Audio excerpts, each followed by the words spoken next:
Yeah, what incredible Hey, timing. I'm on the phone arguing with my pharmacy. I just wanted to let you know I was here. I'll be back. Okay, no problem. So hopefully Danny will be back in just a minute. So while Danny is doing that, so by the way, I wonder if you guys get some opinion on what you thought of the flaming nerd Shit, fight. I didn't know you were live. I'm sorry. I thought, yeah. That's okay. No, no, Okay, I I'll be right back. literally just went live. So yeah. Uh, so that flaming nerd fights intro. So Patrick used an incredible intro. Thank you.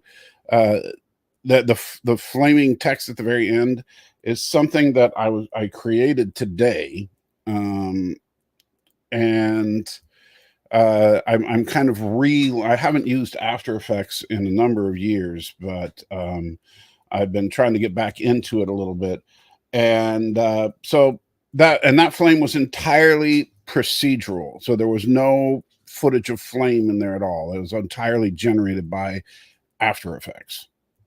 Um, but I think it looked pretty darn good. I mean, if you didn't know any better, you'd think that that was just flame. What is that dog doing? What are you doing? You get in trouble? Right. Anyway, but I'm proud of it. Even though I know spending an entire day to make one word on screen seems like a waste of time, but I thought it was pretty cool. Donnie was first in the chat. Good to see you, Donnie, right when I was scheduled to start. But yes, I was a few minutes late because I was busy rendering that flaming text image. And I overestimated or underestimated the render time a little bit. Martin says, "What now?" Well, we're still talking about water because we only got like halfway through it yesterday. And then, depending on, and I'll tell you, I know Danny's hurting. I I can barely move right now. My back literally feels like there's a knife right in the middle of it. But there's not a darn thing I can do about it. I took some what pain pills I have, but I don't have any pain pills that are real pain pills, you know. Anyway, Thomas complaining that I'm late, of course. BK Dance here. Patrick says, "Hey, everyone, don't know how long you can stay. It's almost 3 a.m., but I was expecting to start at midnight my time, but I tried to stay up for." I'm sorry, Patrick. Yeah. On Wednesdays and Thursdays, we start 3 hours earlier. So the Friday live streams are later. I was actually willing to start earlier, but Danny had a doctor's appointment and stuff. And so, and you know, I'm not picking on Danny, it's just a fact. And so we couldn't start early anyway. So I apologize. I wanted to start earlier, but it just wasn't possible today. Can't even say the number. It doesn't register with me. Okay. I don't know what you're talking about. Is that something Joe Biden said? Don't know. But I'm not here to rag about Biden or anybody else.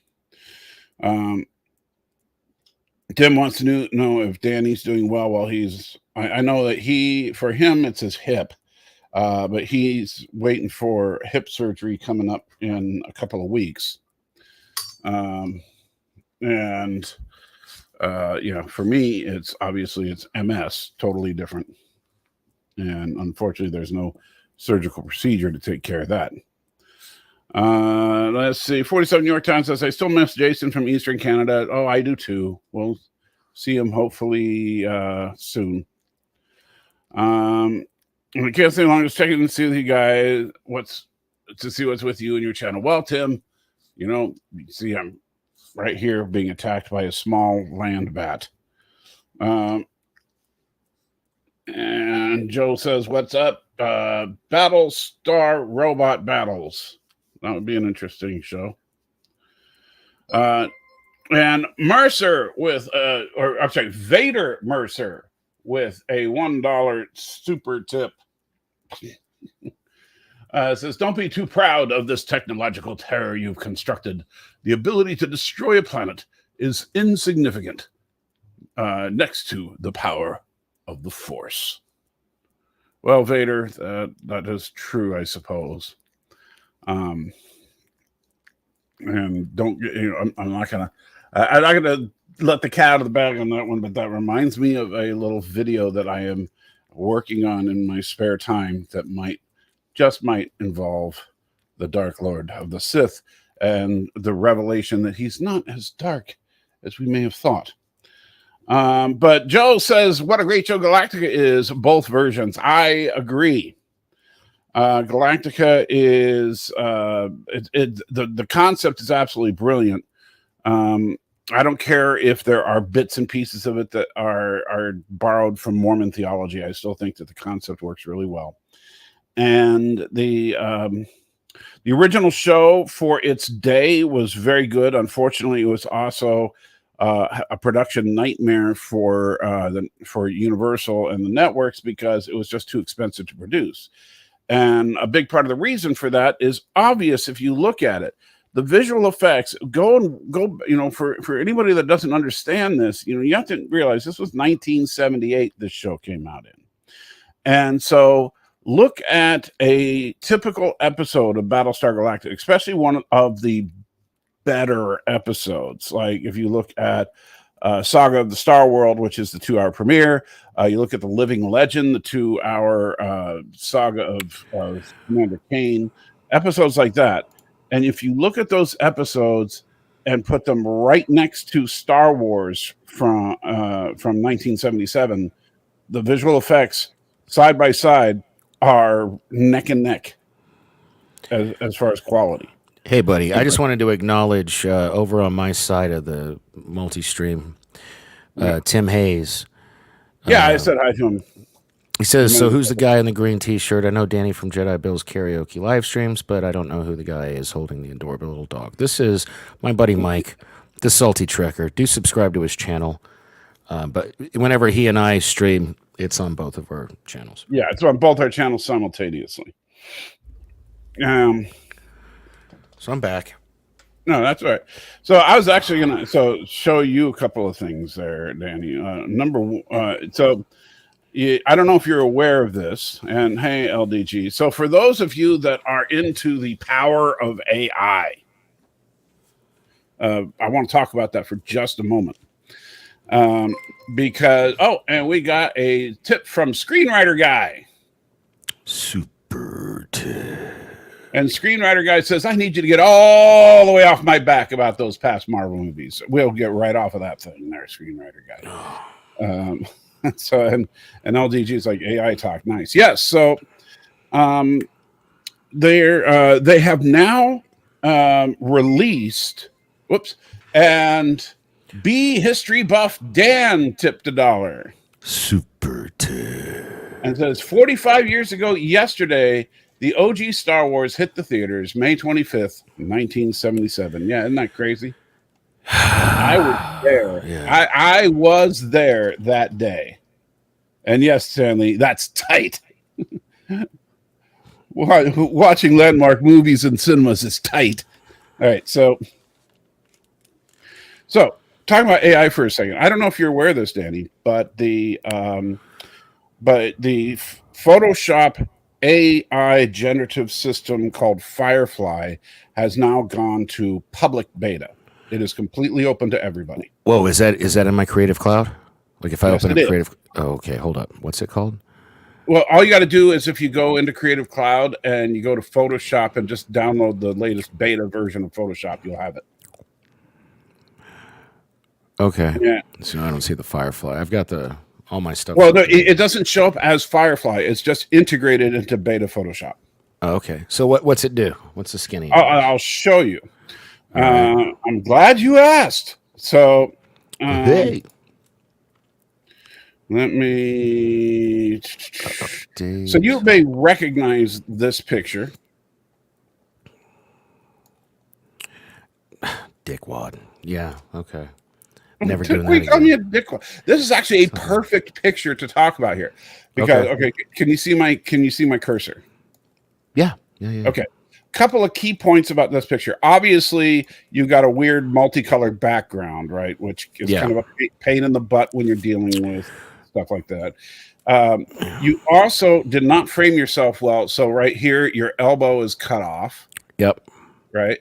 And over on this side, your shoulder is cut off. Okay. Right? So this is a horribly composited picture. Yeah, man. I mean, it's a... I'm not trying to. No, well, you're not a photographer.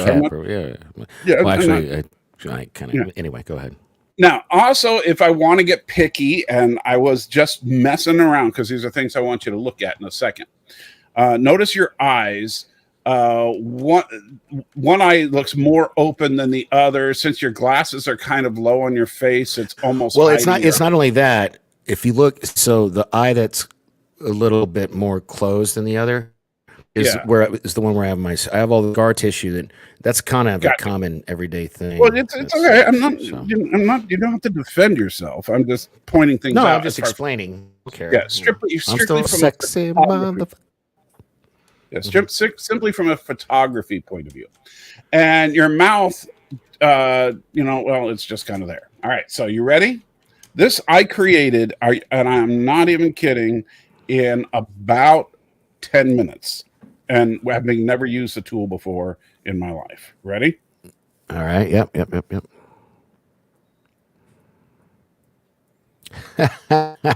What am I, Polynesian? What's with the flower? Well, I put the flower of the clown hair in just for fun to see, what the AI makes it look like I have braces or something on my bottom row of teeth. But because there was a few options with the mouth. I just went with that one because I figured this is like you just going through all the crap you're going through right now. But notice what it did with the eyes. Did a great job with the eyes. The glasses are a little warped, but the shoulder perfect. Elbow, perfect. I mean, Danny is a Hawaiian princess. Yes, indeed, he is. Mahalo. Yes. So you see, I rest my case. But that's, so how do I feel about this? I don't know. Because by the way, you can't, Stanley. I'm excited to play with it. I just updated my Photoshop, so I can't wait to play with this. Yeah. Stanley says you could put anything in that mouth too. Not entirely true.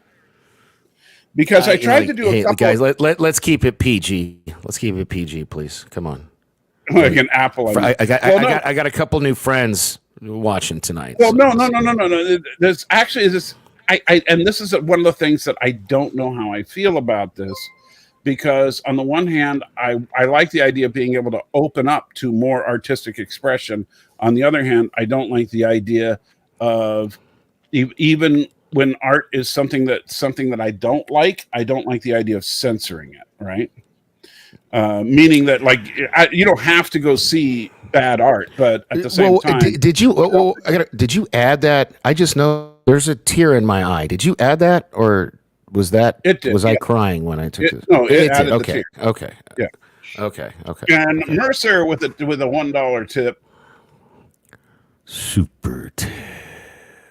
And says, evil question, is the tour of the Enterprise exterior in the motion picture a member berry? Also, Boimler and Mariner.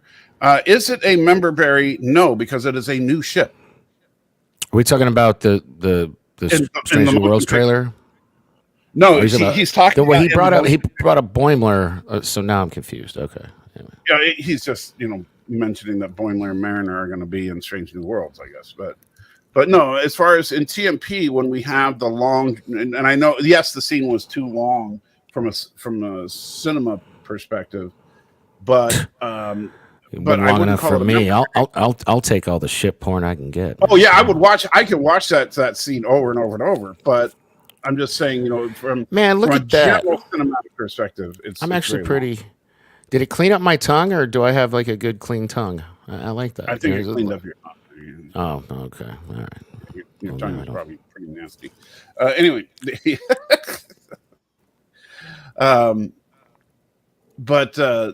so what I was going to though is that, so on the one hand, I like the idea of allowing for more artistic expression. However, is it a good thing if a corporation now has control over that artistic expression? Well, how do they have control? All this is a tool, man. It's like, hey, you getting mad that they replaced assembly line workers at Ford with robots. No, it's the same thing. Hear me out. One of the things I tried to do while I was messing around was I figured, wouldn't it be funny if I set your hair on fire? So I went to go and I put in to Look at that. Acknowledge him. And thank you, Tim. There you go. All right. Thank you. All right. So I went in there and selected your hairline and said that I wanted to set your hair on fire, right? And that doesn't look like fire. That looks like a Muppet. No, that's wig clown or something. hair. Yeah, Clown that hair. Okay. Yeah. But because when I went to set your hair on fire, and I am not kidding, I got a message saying that image was deleted because it violated Adobe's terms and conditions. Well, there you go. They don't want you to simulate harm on others. I'm sure that's what it is. Exactly. That's not cool. You get my point? What if you're making? I mean, all the AIs are like that. Like, I can't go to ChatGPT and say, "Hey, ChatGPT, what's the easiest way I could do white collar crime to make the biggest amount of money?" Yeah, I can't do that for you. That's against my ethical programming. It's the same thing. Right. I can't simulate you setting somebody on fire because that's against ethical programming. I'm sure it says. But here's the difference. Photoshop is the industry standard still image editor, period. Right? Every graphics professional uses Photoshop. I'm going to tell you right now, talking AI, you got to bring LD in here. Come on. And well, we're not going to be just talking about AI, but my problem is that I'm just saying I don't think that Adobe, now I can understand ChatGPT right now is basically you just sign in and use it for free. Adobe is a paid product, and it is a tool. Well, they're all paid. No, ChatGPT has a paid option. I can't. I use it every day, and every single day I run out of my free use. If you are, because here's where I would say, if you are paying for ChatGPT, then they have no right to censor you. I'm for the good of humanity, man.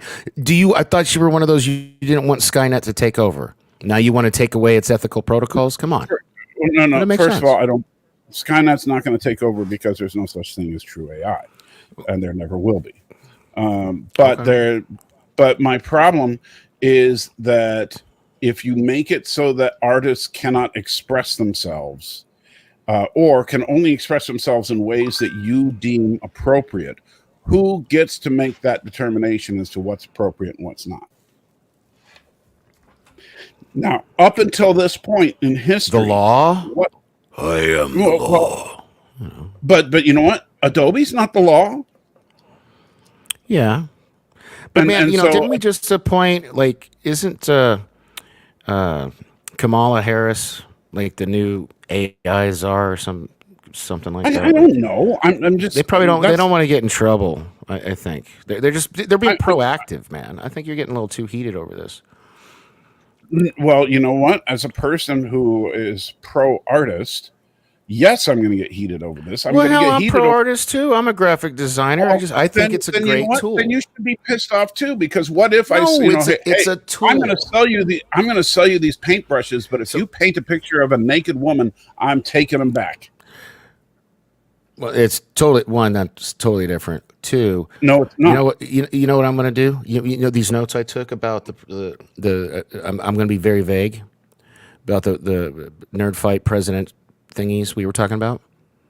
I'm gonna use this program. I'm gonna upload at least 50 of my digital caricatures I've done over the last decade, and I'm gonna give it prompts to use my style, make those people, and see how it does.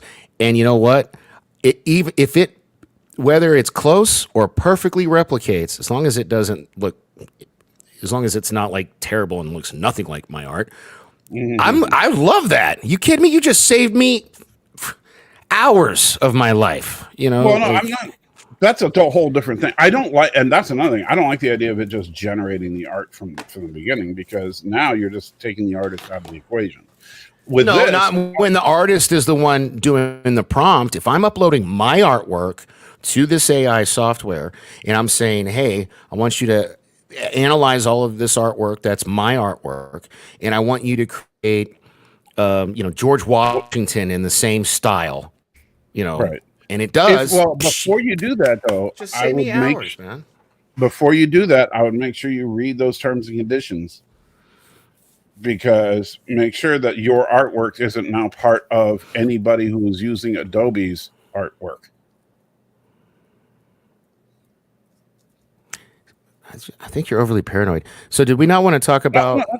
No, that's not about paranoia. I'm saying if you want to protect your brand and your type of art, then you don't want your artwork to be a part of the AI generation Here's process. the thing, man. I graduated to a new level of a few years ago when I saw some of my designs on T-shirt shops, but I wasn't the one that put them there, and I wasn't getting paid for it and all of that. So it's going to happen anyway, whether it's, so I don't know, man. And all my stuff's on my portfolio, that doesn't on my website. Make it okay. So I'm not saying it makes it okay. I'm just saying, hey, I appreciate having the tool. I do too, but I don't appreciate having the tool if there's going to be strings attached, and those strings means that now the people at Adobe get to determine what is and isn't appropriate content. Because what if their determination of what is appropriate content becomes in conflict with my own? So, for example, I really wish LD was here. I would just sit back, let you two talk, and eat this popcorn. No, because LD would just yell and scream about how awesome AI is or whatever. And that's what would make it so entertaining. Yeah, but that would also make it a pointless conversation. See, Martin, I'm with you, brother. That's what I was just asking a second ago.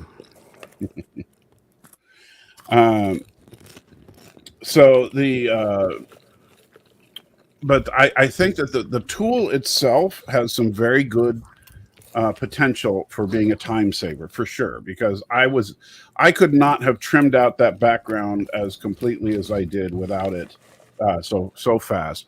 I couldn't have. I was actually going to rag on it. Pull that image back up. It missed. There's like a little white spot between I didn't do any cleanup on it. Remember, I did nothing except use the AI tool, because I purposely wanted to see what it was capable of without any help at all. But here's the thing. See, you're proving my point. It still needs the artist to go in and clean it up. So you're still right now. This is first generation, dude. All right. Hey, Alex Moore. 10 years into the party, pal. 10 years from now, you'd just be able to say, if I could just put a couple of pictures of you up there and then say, hey, I want to see Danny naked skydiving on Saturn, and bam, it does it.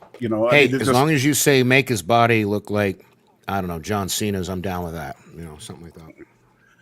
But if it starts saying, oh, no, you can't do nudity, and you say, well, wait a minute, this is, this isn't pornography. This is like, I'm doing like art in the style of Michelangelo, statue of David or whatever, and it's like, nope, sorry, can't do nudity. That's against the right. Well, I don't think that does the Sistine Chapel. Yeah, it does have some nudity, I think, but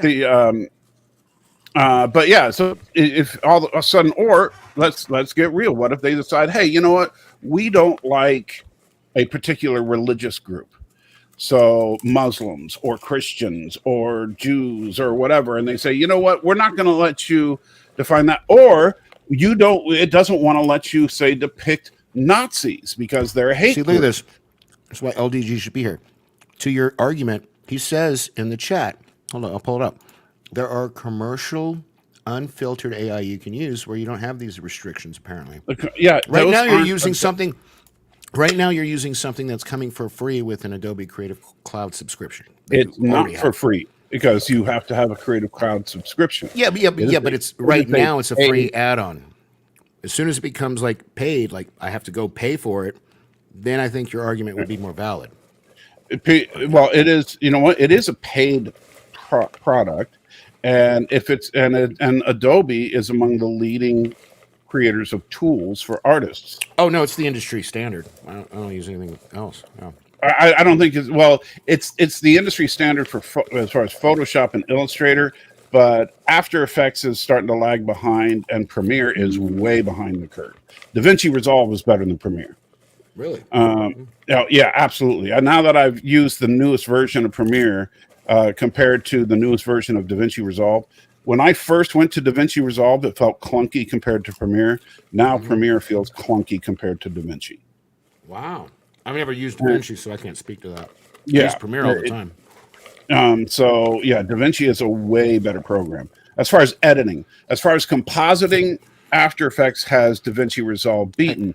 However, read that for me real quick. Mommy and Daddy are fighting. Hey man, let's kiss and make up. Let's talk about water. We don't Ew.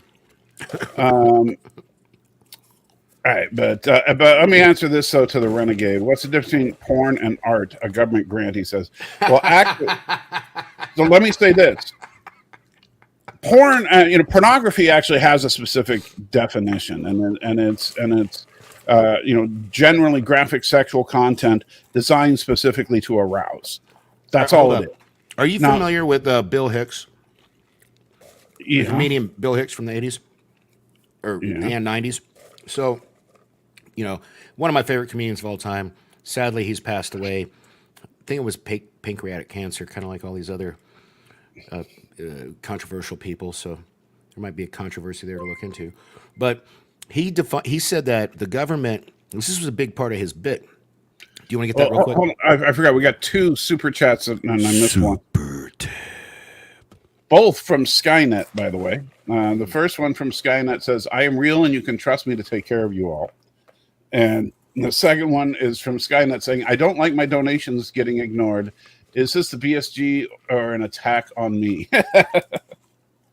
You do not exist, Skynet. Sorry. Wow. You can't insult your audience like that. Hey, Skynet, in the description of my video. Oops, you cut out, Danny. I don't know what happened. Yeah, Danny was having some kind of technical problem. All right, so but I do want to say this because you say a government grant.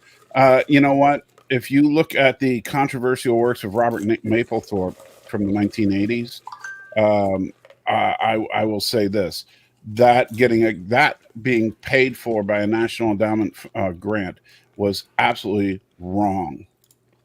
It was just some of the stuff. I mean, so hey, who approved that? By the way, in our, the National Endowment of the Arts did. Yeah, and what? Who runs that program? It's an independent government council. It's not. It's not like the president of the United States doesn't sit at the head of the National Endowment of the Arts. Yeah, but okay. Would you say is it a left-leaning or right-leaning organization? It's supposed to be nonpartisan. I know what it's supposed to be. Well, I'm just saying, realistically, what is it? Probably more left-leaning. Okay, there you go. But supposedly nonpartisan. All right. So we pick up where we were yesterday. Baltar has just sat down for a friendly game of cards. Okay. You didn't want to know how my doctor visit or any of that stuff went. That's fine. We go straight into the episode. You said you wanted to get... Okay, fine. Tell everybody about your doctor's visit. No, I don't want to. It's fine. My back is killing me. Although... I thought it was your hip. It's my back that's killing me. Well, the hip is spread over to my... It's still my hip, technically. Mm-hmm. But now I have this thing with my back. He gave me a bunch of lidocaine patches to try, and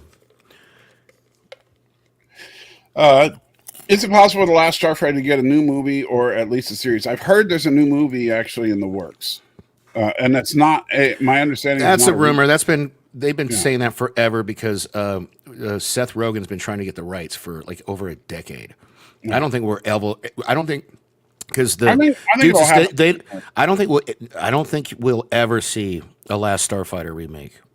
That's just my opinion, just based off of history and the owner of the content and the way he's got his the will set up for his estate. I just don't see it happening. I really don't.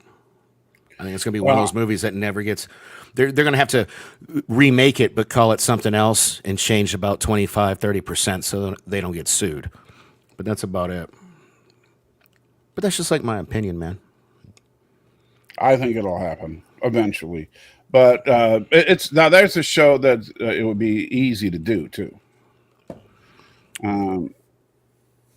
So come on, played a video game.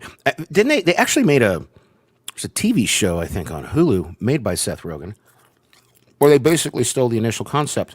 Somebody plays a video game, they beat the video game, and that triggers the aliens to come recruit them, because if you could actually do this, that means you can. It's basically a simulation. Good enough to do something else. Yeah, yeah. No, it's a totally fun concept, and I would love to see it, updated for the 21st century. But yeah, Renegade points out, eventually Last Starfighter will become public domain. Yeah, we may be dead and buried by then. Just being real, or at least I probably will be. I mean, but so. Fun fact, so they sit down to play a card game of Pyramid, I think it is. And then later in the series, we're going to find out that Anders, a new character that we'll meet eventually, is an athlete, and he plays this game that's kind of their version of basketball, and I can't remember what it's called. And the producers of the show, oh yeah, I forgot, go Dallas! All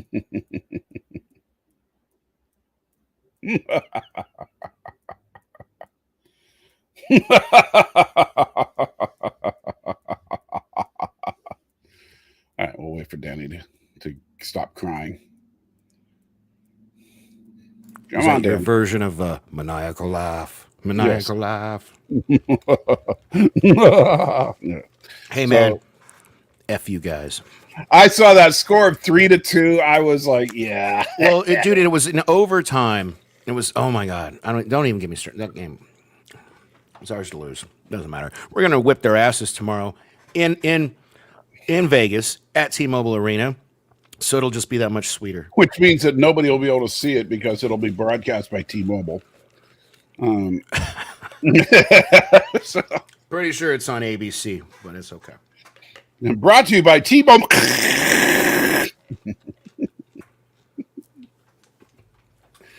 All right.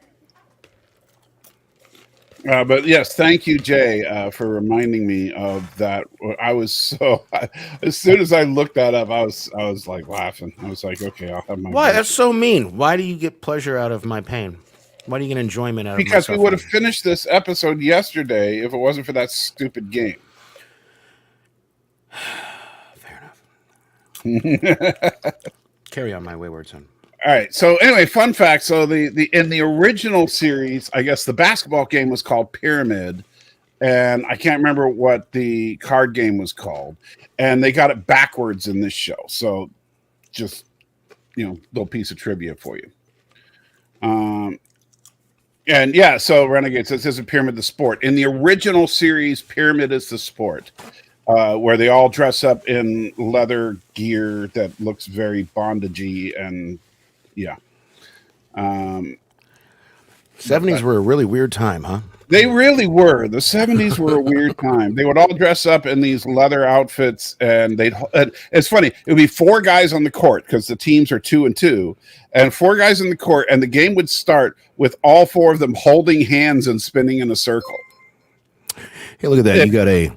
You got the Dork Knight special Super 2. That's right. Ariel with 420. Thank you, my friend, says, you have to say this. I paid for it. Boo, Dallas? Yeah, my man. Suck it, Dallas. I hate Pete DeBoer with a passion. But then I can immediately that's the coach. Follow that up with that's the Dallas coach. Dallas. Yeah. All right, so we'll see if we can find a Dallas fighting cheer. Oh God! See, this was Danny at the game. That was, when as soon as the score went to 3-2, this was the look on his face. Well, no, because it was an overtime. The game was over once they got that third goal. Oh, is it sudden death at that point? Yeah, well, yes. Whoever scores first. So during the Stanley Cup playoffs, it's a little different during the regular season because they'll. So shit, there was a game between Carolina and Florida like last week. I think it went like 5 overtimes, and during the Stanley Cup playoffs, they give you the full 15-minute intermission. So imagine that they'd had 2 intermissions already, and then another 3, possibly 4, depending on if my memory. Regardless, that's 5 or 6 intermissions. You do the math. 5 times 15. Well, there was that much time in the game just in intermissions alone. You know what I mean? Then you have the gameplay and the commercials and everything. So that game was gnarly. Florida won though, so that's who I think we're gonna be facing.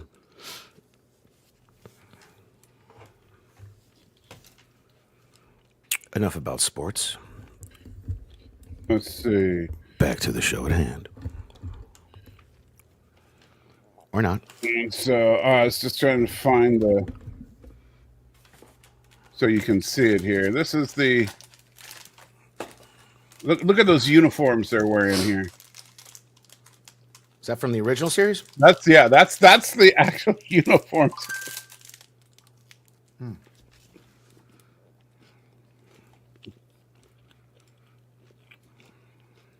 So yeah, that's what we got to look forward to when we get to the original series.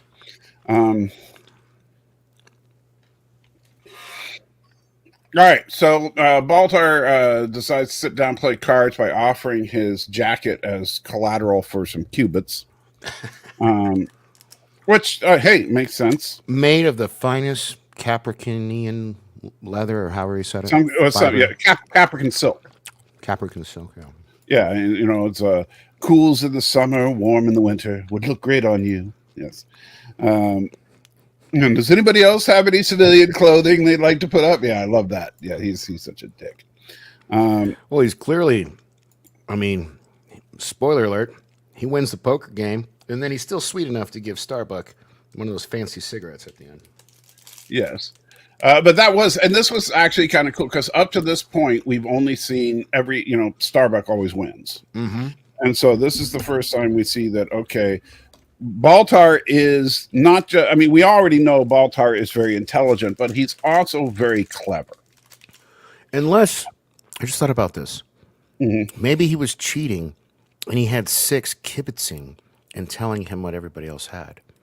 Because doesn't he have that imaginary friend, or does she not work that way? Do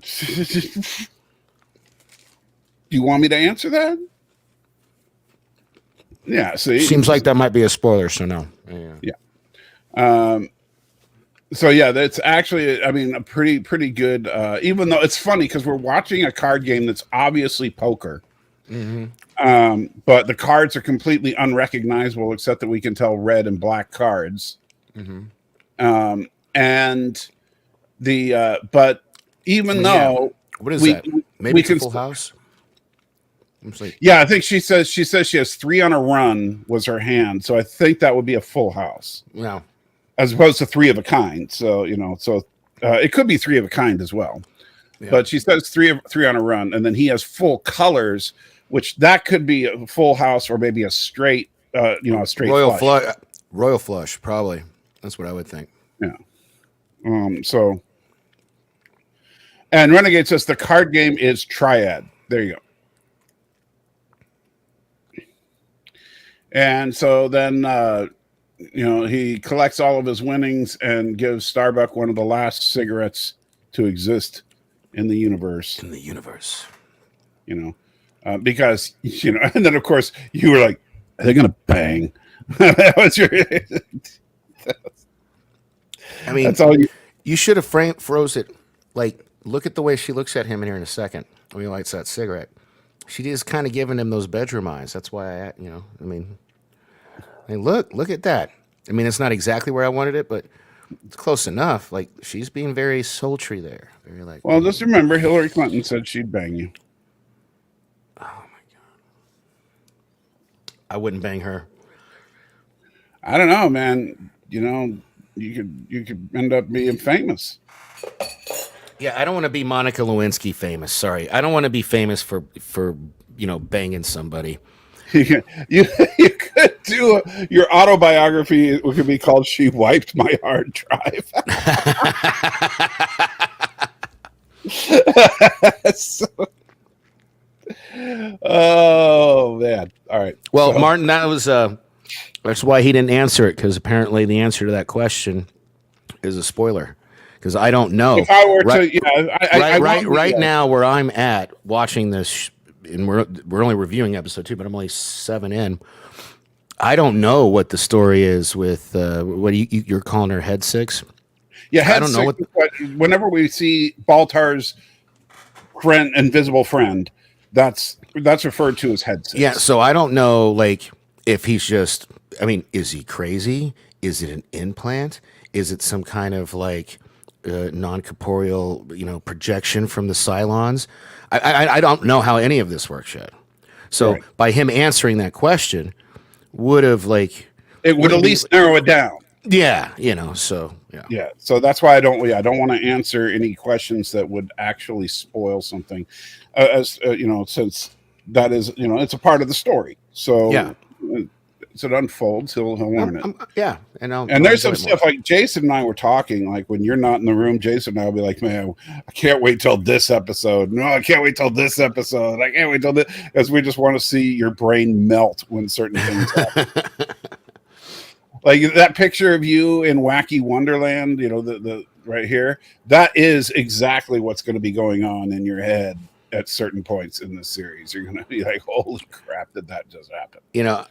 I'm telling you, I don't know if he wants me to even mention it or not. LD sent me a better version of what you did, but I don't know if I don't have his permission to share it, I'm not going to share it. But what did he just do one on his AI? It looks very similar, but it's got the flames, baby, flames coming out the head, and no flower because I'm not, Polynesian. Anyway, continue. And if you're trying to prove that you can do a flame head LD, I'm not saying you can't, but I'm saying that I don't think a company should be able to say your artistic expression violates our terms of service, therefore you can't. He probably used Leonardo or something else. Yeah. Well, I don't know, but I'm just saying, like, it's like the difference between a platform or publisher like YouTube and a creative tool like Photoshop. Photoshop should have no restrictions whatsoever on what you do with it. It is your tool to create with as you please.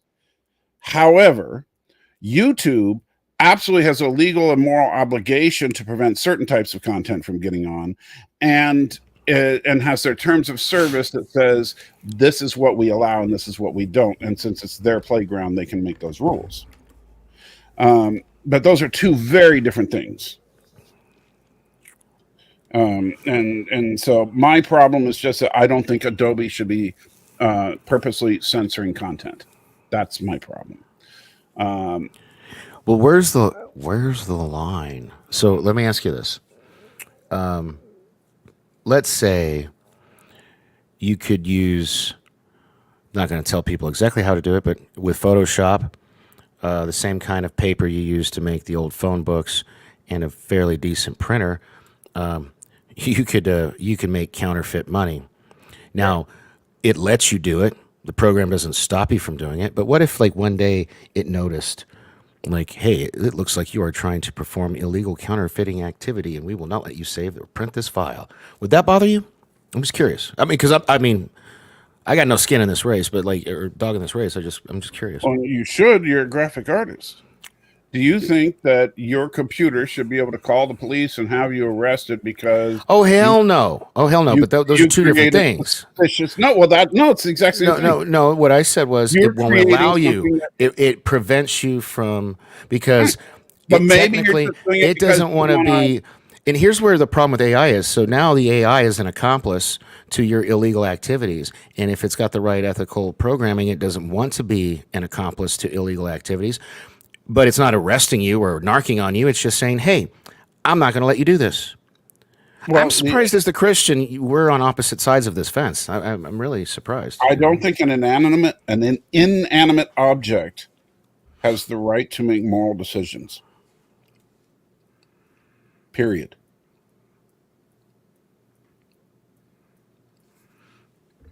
My That could be computer. true, Stanley. I don't know. That could be true. I know for a fact. I'm not going to say how I know. You can use it. You can use one of those. All right, no, What do they we're not, call those? Danny, stop talking about that. Okay. Okay. All right. We don't want to get YouTube coming after us. Gotcha. So please, guys, stop talking about printing money, please. Okay. Sorry, I used that example. I know, but yeah, that's the problem. People start talking about the same. Well, I was going to use a different example that I thought would be worse, but like child pornography. Would you have a problem if you were editing child porn in Photoshop or Adobe Premiere, and then the AI in that program recognized what you were doing and said, "Hey, we're not letting you do this"? Not, "Hey, we're going to report you to the authorities," but just, "Hey, we're not going to let you do this. You can't do this on our software." Here's the problem. What is there? Is the AI 100% correct as far like, for example, what you just said, right? And please, guys, don't start using that term in the chat. Well, I apologize. Well, I was just trying to come up with different illegal examples of how people use software. That's a great example. So you use that example and you say, okay, so the AI is going to stop you from doing that because it's illegal, it's wrong, and all that, right? Mm-hmm. However, what the AI doesn't realize is that what I'm trying to do is make flying cherubim in a room, to try to do little cherubs flying around angel things, which are often depicted as flying naked babies. Okay, I'm really sorry we got off on this tangent. If LD is not going to join us, let's continue with the water review.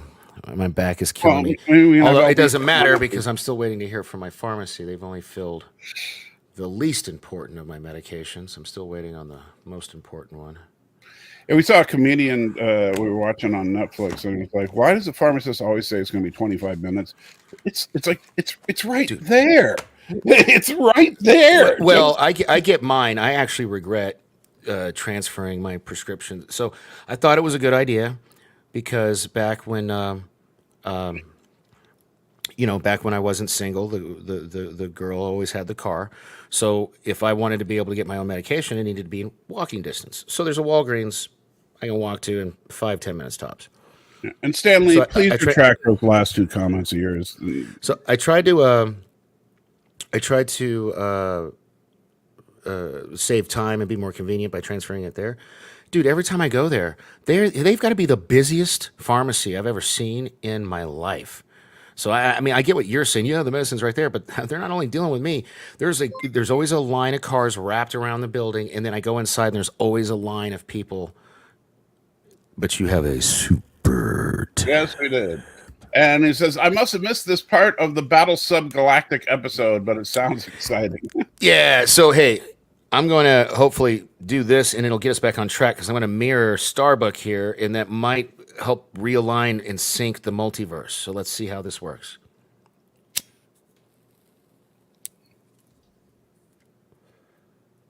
I can't replicate her face. She's just way sexier. She's just way sexier than me. Well, yeah, obviously. Look at you. All right. Damn it. So, I didn't actually mean to do that. Give me a second. I'll be right back. And he's going to go. And Death by Rabies in the house. Good to see you, buddy. Hope you are well. Hope your rabies is not raging today. They need to check what they're dispensing with other medicines you have. Certain scheduled medicines need government approvals, and they're waiting for a pen pusher to say yes. Renegade, no. What's this little dork's name? Or sorry, what? Never mind. You finish what you're saying. I'm sorry, but if it's just so you are aware, that's not how the American pharmaceutical system works. They don't check all the medications you're taking.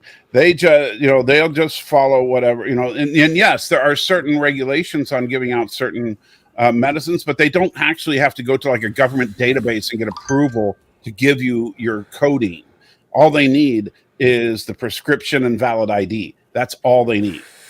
First of all, and so yeah. So okay, so look at this. Mom is going to get okay. I love my mother. I haven't seen my mother in years. I'm not gonna lie. I wish I could live with my mother, but she won't have me. But I like how she's playing into it. That boy's gonna burn it down. I'm on the other side of the country. Don't play into this. Don't play into this, mother. Welcome, by the way. I love you. So hey, back to the show. I get that's how it works in Australia. You guys are more fascist than we are, just by look. Whatever. I'd rather live in Australia because Jesus. Have you ever seen that clip from Newsroom where the main character is asked by some college girl, like, in one sentence or less, can you tell me why America is the greatest country in the world? And dude has a meltdown and gives like the most magnificent 4-minute speech on why America is not the greatest country on earth, but it could be. Have you seen this speech I'm talking about? I think I have, and after we're done, because I have no plans. I have no plans tonight. I know you can't show it because of copyright strike. I would love to get your take on his speech, to be honest with you. I disagree, but well, yeah, but he makes you say that now. I'm not putting it as eloquently as he. No, I know the speech you're talking. I don't remember the exact details that he gives. Okay. But the problem is that most of the time when people argue that America isn't the greatest place, they're not. They'll say things like, "Oh, we're behind in say child mortality, or we're behind in." He brings that up. And then his mic drop moment is, you know what what America is number one in?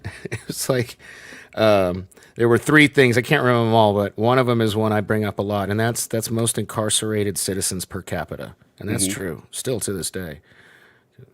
But anyway, that is true. Americans are also more fat than any other country, which should tell you something about why it's so awesome to be an American.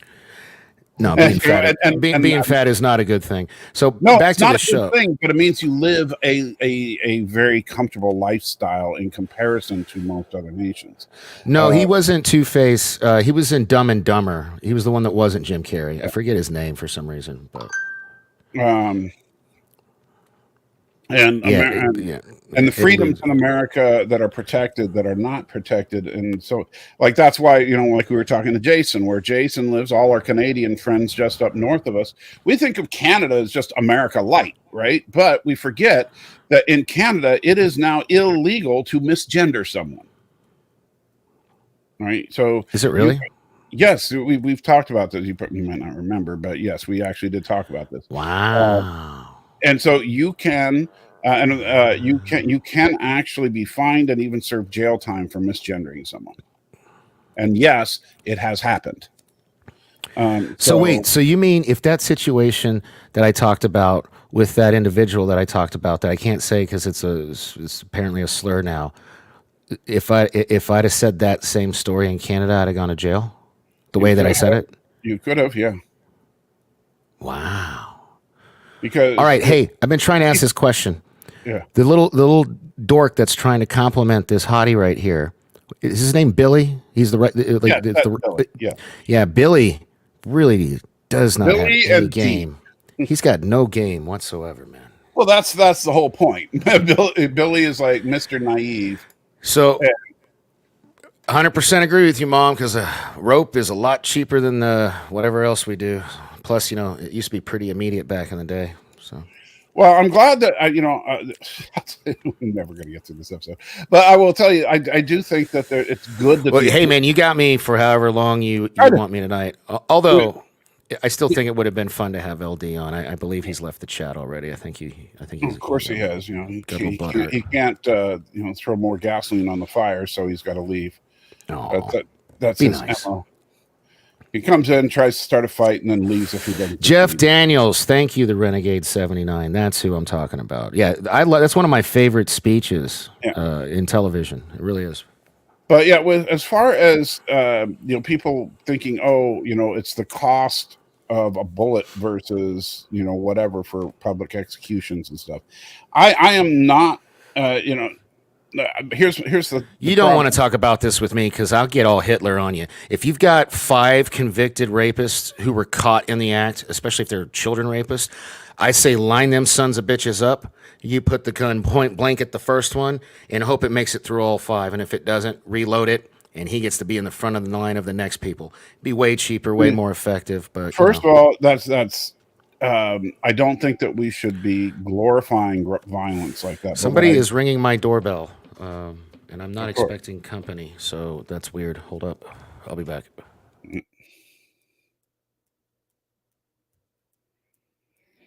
So hopefully that's not them saying, "Oh, by the way, you got to leave the apartment right now."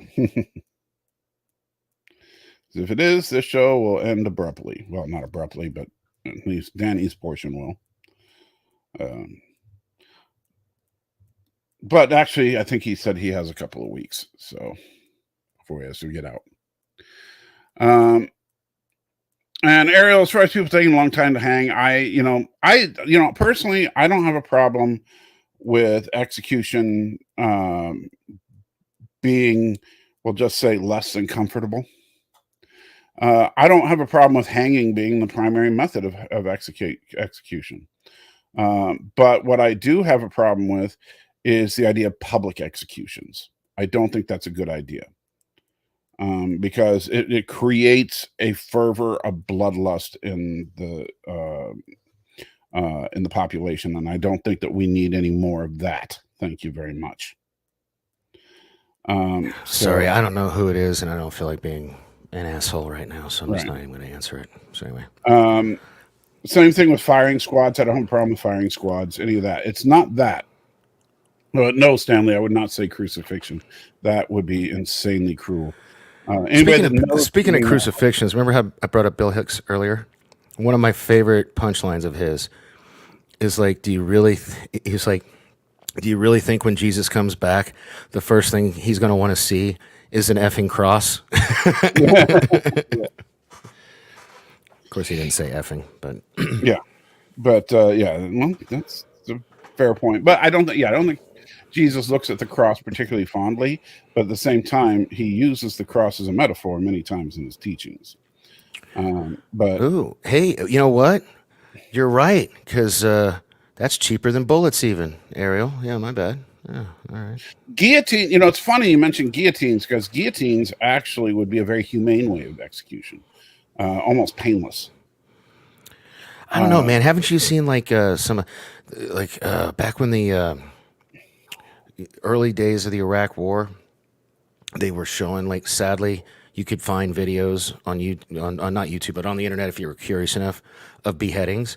And sometimes, man, they were like still blinking and stuff. That's weird. That's just, I don't know. That's your nervous system going, Oh, okay. But the problem is, there's not too many. And by the way, if someone is a convicted serial killer or something, I don't care if they experience 10 seconds of agonizing pain as they go out. I agree. I agree. But that's just what I'm saying. And a guillotine, that's all you're going to get at most. Right? Yeah, it's a few seconds. But my point is, I just don't want it to be public executions. I think that creates an air of bloodlust. Dude, not only should it be public, they should put it on fucking pay-per-view and charge for it. Sorry, I didn't mean to cuss. They should put it on fracking pay-per-view and charge for it. That's what they should do. They absolutely should not. That would be just horrifically bad. Because some people would want. It would serve as a huge deterrent. Yeah, and then, I'm sorry, but we're soft. We're just so soft. Anyway. Oh, listen to who's talking.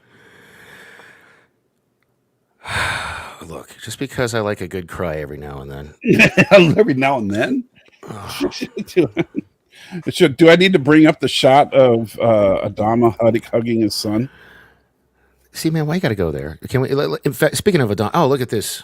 We got Ty and Adama here. Let's continue. Yes. So, anyway, meanwhile, back on the bridge. They're trying to figure out, all the raptors are coming back with no signs of water, and they're concerned about what's going on. And we go to Boomer and Racetrack, or Crashdown. Sorry, is Crashdown, I think. And wow, my mom, are you drinking? And I mean that in a polite way, like, because I know occasionally I'm not saying you're drunk, but like, this is here. Look at this. What would Jesus do? Stoning. Come on, Jesus, man. That he who was without sin cast the first stone. Go right ahead. Pick up a stone. Yeah, I don't know, Mom. Like, you're on one. This is funny. So. But yeah, I don't. Oh no! I saw a couple comments. No, I don't know. I think it was just some kid with a clipboard, and I didn't want to answer and deal with it. So that's what it was. Okay, so like trying to, hey, we'd like to take your Get your Probably information. like either trying to sell me solar panels. Maybe he's canvassing for something. I don't know. I didn't want to deal with it. So Right. So on Boomer's scanner, she's actually picking up water, but because of her Cylon programming, it's not letting her she's see having it. a really hard time. And you know what though? And I'm sure, like, don't spoil it. I was really impressed that she was able to overcome on her own that Cylon programming. It wasn't like the other dude came over and was like, "What are you doing? You know, there's water." She overcame it. So Right. does that mean that not like not all Cylons are bad? I mean, don't answer. This is rhetorical stuff, but like maybe not all Cylon are bad, and like they have a way to become quote unquote more human. You know what I mean? I mean, And what do you think the answer to that is? well, I based off of what she just did, I think it's at least a possibility. You know? Right. Yeah. And so yeah, so are the Cylons living beings that can override their programming is really the question there. As opposed to just machines, you know, that can only carry out their instructions. And so after struggling with it a little bit, and by the way, Grace Park knocks it out of the park with this because No pun intended. Yeah, you can just see it on her face as she's fighting back and forth between having the computer being in control and the quote unquote human side of her. Yeah, being, you really could see in her face. She's like, "Why can't I? What is like? What's whole? You know, like she was yeah, really." and every now and then they would cut to, and I'm sorry, it's not easy to scrub to the right spot, but you know, her hand is literally on the detonator. Yeah, like to by blow her up seat. the ship. Yeah. Yeah. So like the computer is like, oh, if she gets control, I'm going to blow this thing up. You know, so the stakes are pretty high here. And then she finally pushes through it, and they find the water, and head back to Galactica to report that they actually did find water. More on that in the next episode, Bastille Day. Yes. You know? So everybody's celebrating because, hey, you know, Boomer found water. And then Boomer's like, hey, Chief, you know, you mind taking a look underneath my seat for me? Yeah. Yeah. See, so she can't completely overcome her programming because otherwise she would have handled it herself, right? Don't you think? Well, no, she couldn't just like, what was she supposed to do? Pull that out and carry it with her when she comes out of the Raptor? And so she couldn't like safely remove it without Crash Down seeing her do it. So instead, she tells Tyrell, hey, you know, there's something under the seat. And remember, he's like, oh, yeah, one of my people look at, no, you need to do that, please. You know? So we got there's the G4 detonator. Although it actually says A4, even though it's G4. That one says, yeah. But go figure. It's an A4, G4, whatever that means. Meanwhile, on Caprica, we see that other Boomer is taking her meds. She and Hilo are taking anti-radiation meds because, of course, the entire planet's been nuked. Right. And talking in the rain. And of course, you know what happens when two attractive people are talking in the rain, right? Let's get it on. Yeah. I can feel my. So yeah, I mean, just look at that lighting and everything. I mean, this whole scene is like, come on, just get a room already. You know, it's no. This whole scene was having me wish, man, if this was on HBO, I'd have got to see some titty. Damn it! Wow, dude. Sorry. Really got to go there. All the places you've went today, really? Titties where your line is at? Okay, I'm sorry. And Ariel asks, why are they staying on the planet if it's radioactive? Because they don't have a way off. Mm-hmm. That was the whole point. They went to... Now, keep in mind, and that's, you don't quite get it all by this episode, but Danny's already seen a couple episodes in, so he knows this. Yeah. She is in on it. Yeah. She she's not a sleeper agent like Boomer on the ship. She is a full blood. She knows she's a Cylon working for the Cylons, and she's trying to seduce him for some reason. And so that's, but the story is her ship was captured by the Cylons, and they're looking for another way off the planet. So. Oh, hey, look at this. Thanks, Brian. I appreciate that. Yeah, this is my my breakup beard. I wasn't allowed to grow one before, so if you guys see me shaving, that means I'm no longer single. So, which means that it's gonna go look all the way like one down. of the guys from Duck Dynasty pretty soon. Yeah, pretty much. Yeah. Carry on. And by the way, just to warn you, the closer you get to looking Duck Dynasty, the less likely you are to ever not be single again.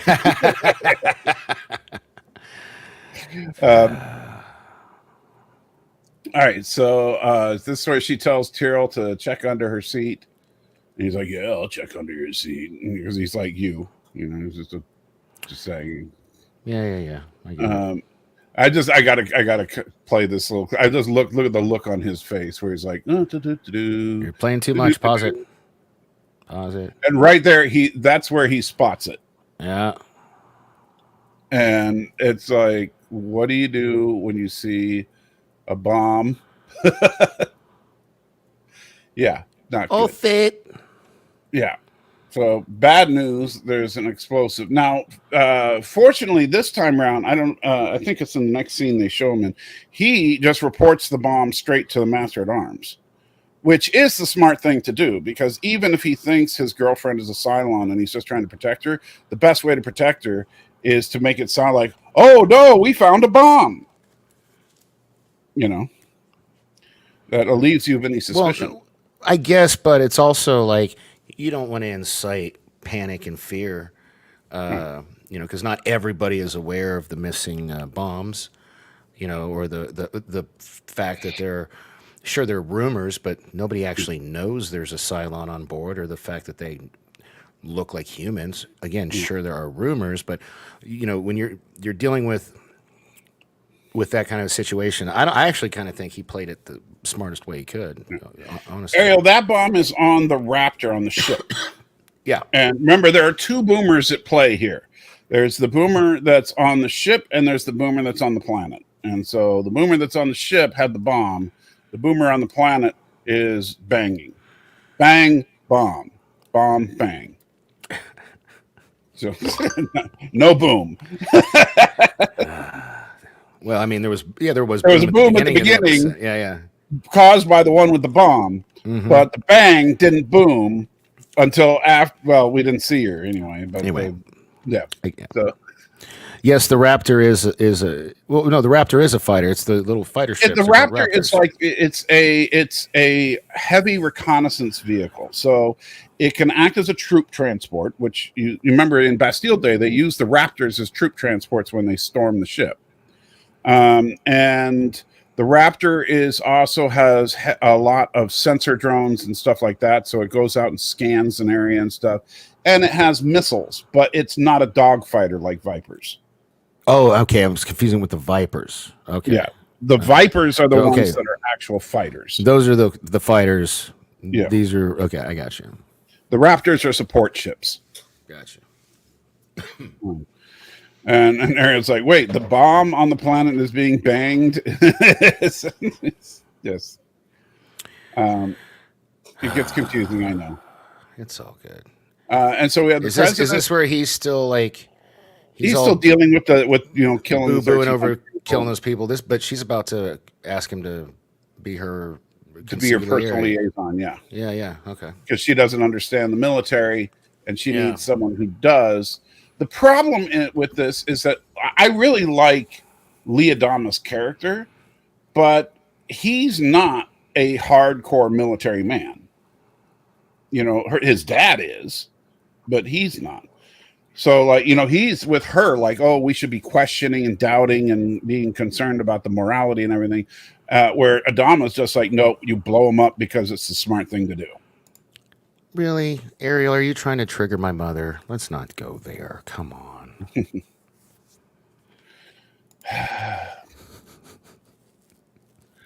This is why we can't have nice things on this channel. Oh, come on.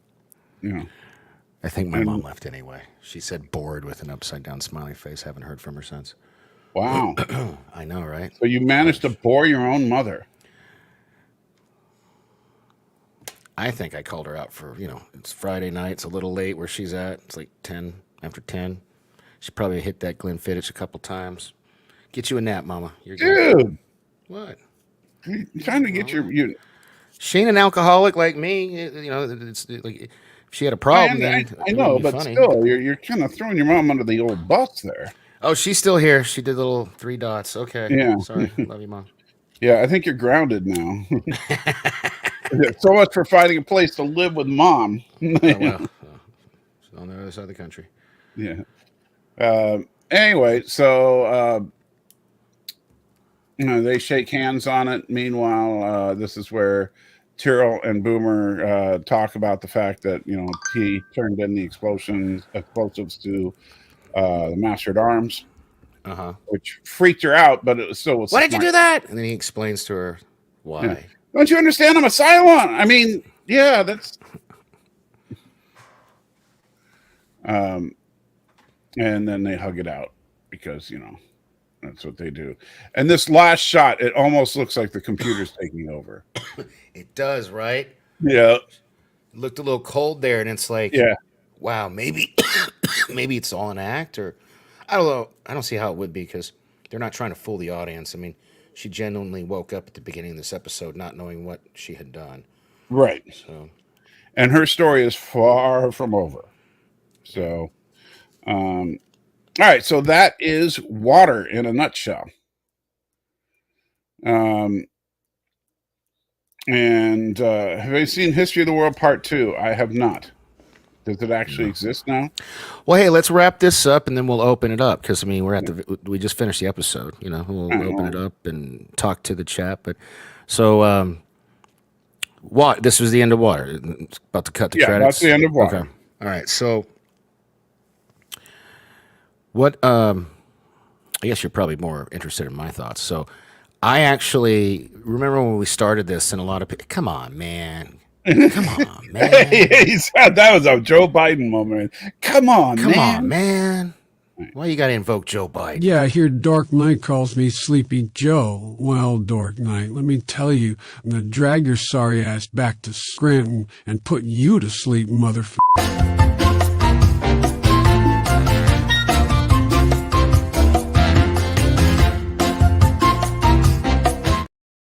I blame you for that. I blame you for that. That was you. You blame me for that? Well, it's not my fault. When you piss off the president of the United States, and people don't realize what you think. Oh, he's this old man, but actually, he rips off his shirt. That looks like Schwarzenegger's prime under there. Oh no! So he's like what's that guy? Putin? Saying he's like Putin? Yeah, he's riding a bear soon or something. Yeah. So when we first started watching all these. You and I had talked about it being a lot of people. I mean, Kadish is on record on the Salty Nerds. They reviewed the first 5 episodes a year or so ago, and I haven't watched anything past what I've seen. I'm not spoiling anything. But he said that the first episode 33. Daniel says you can live with him. Was the best episode. What? Daniel in the chat. Hey, if you're in Vegas, DM me. Bro. No. You want to get out of Vegas. That's the whole point. Or whatever. I don't. Thank you, Daniel. It's very sweet. I don't think I know you, but Yeah, send him your information. He will move in next week. But that sounds like some weird sex stuff. I don't want to be anybody's slave. Oh, that's okay. Anyway, whatever you want, he'll do it for you. Okay, so you know how a lot of people, including Kadish, said 33 was the best episode. Right, which I disagree with, but yes. No, right. No, we've talked about this, but he's not the only one that feels that way, which we've talked about. Yeah, a lot of people think 33 is the best. Yeah, and I can't remember because remember, folks, he puts the entire live reaction and discussion on Patreon, which you can check out at supportsalty.com. That's www.supportsalty.com. And you can sign up for his Patreon, and you can watch all of these things, because I know I'm mixing up conversations in my head between the live streams and the private Patreon ones. But I know I said this probably on the Patreon. As of this moment, this is my favorite episode. So, but like, Right. I like this one better than 33. You said that of pretty much every episode except for the very last one that we watched. I think that's right. Either the last one or the second to last one. But yeah, I like, they get better, in my opinion anyway. Every episode gets better until we hit that one. So, but yeah. Am I supposed to read that? Yeah, it's for you. LOL, Biden may have some problems, but with his memory problems, I'm sure he'll take you out to the shed and get rid of you and not even remember it. Well, hey, I had to learn this the hard way. Just because you don't remember something doesn't mean it didn't happen. Yes. But yeah, Biden's gonna, he's already beaten the crap out of you once, so Oh yeah. All right. What about you? What are your final thoughts on the episode? I just shared mine. So. I thought, again, this is, and this comes from the perspective of someone who's seen all 4 seasons multiple times. No, exactly, and that's why we're doing this. And so for me, and I know this is something that Jason actually mentioned while we were watching Water. Mm-hmm. And again, you can see the full conversation by going to supportsalty.com. But when what Jason mentioned, it's like there are moments when you realize, and you'll do this when you do your first rewatch of the series, and you will come back and rewatch the series eventually. Right. Yeah, but when you realize some of the things that are put in place because of this episode, right? So nothing in this episode should be taken lightly. The fact that they lose Water sets up the whole plot for the next episode. But Boomer and Tyrell's relationship is important in this episode. The other Sharon and Hilo's relationship. This is the episode that solidifies that, and that becomes very important as the series progresses. Yes. And so there's a lot, and of course Baltar and Starbuck's relationship just gets started in this episode. Baltar starting to work on the Cylon detector is really getting going in this episode. Number 6 seeming to have more information than she should be able to have if she's just an invisible friend. And so, because in this episode, she starts to point out things to him that he really shouldn't be able, just a subconscious figment shouldn't be able to, right. Yeah. You're like, wait a minute, what's going on here? Yeah, like that scene where they're walking after Dama says he's going to appoint, I forget the dude's name, but his Gata, that's his name. Gata's his name. Yeah, when he says he's going to appoint Gata to be his like right-hand man, and she's like walking behind him, just like chirping in his ear about like, I need somebody like blah blah blah blah, So all this stuff that it's setting up for future stuff is just mind-blowing, and so the fact that they had the seeds in place, they didn't have every script written at this point, but they knew where they wanted to go in general. Well, they had like the Bible, the outline, and right. So I put this up. Sorry, I put this up for you to read. Can you tell us what this is all about? What happened to Jason? Did you come off foul with Biden? Jason is on vacation, Ariel. And so he last week was not here because he drove down from Canada to visit family, and then went in the southern United States. And then on the way back, he's actually going to be driving through the Nashville area, which means I'm going to actually be seeing Jason in a couple of days. He's going to be in town on Monday and Tuesday of this coming week. He's going to be here. And then he'll be heading back home after that. And so he'll be back on the regular live streams, not this coming week, but the following week. And so, but we all miss him. So then that would be the second week I believe, of June. It'll be just in time for Strange New Worlds. So Strange New Worlds premieres on June 15th. So he'll be back for the Wednesday the 7th show. Right. So that's the week before Strange New Worlds. He'll be back. Okay. And then. So we're going to talk 2 more episodes before he even gets back. Is that right then? Assuming I can get the work done to get the promo video, and assuming I don't, have another do something stupid. Yeah. Anyway. So don't do anything stupid. I'm not going to do anything stupid. You say that, but you've done stupid things before. Look, have you ever heard the one about the scorpion and the frog? Yeah. I know you have. You're a preacher. You're not a pastor, but you give. I thought you were going to say you've watched Voyager. Oh, did they? Is that in Voyager also? He did the scorpion. It's in a lot of things. He did the scorpion and the fox, I think, is the way Chakotay told it. But yeah. Well, yeah. It's in my nature, man. I'm trying. That's why I need help. I'm working on it. So, at least I recognize the problem. I acknowledge the problem. And I'm at the stage where I want to work on the problem. I'm just that is a big step, and I know that I'll give you a lot of flack, but at the same time I know it's difficult. Not as difficult as say for some people like LDG to try and have an intelligent conversation. Why you gotta take a jab at? He's not even here to defend himself. Why you gotta take a jab? Well, at that's LDG? I like problem. LDG. He's cool, man. Oh, I love LDG, but because he's every community has to have their their special needs people, and but LDG is ours.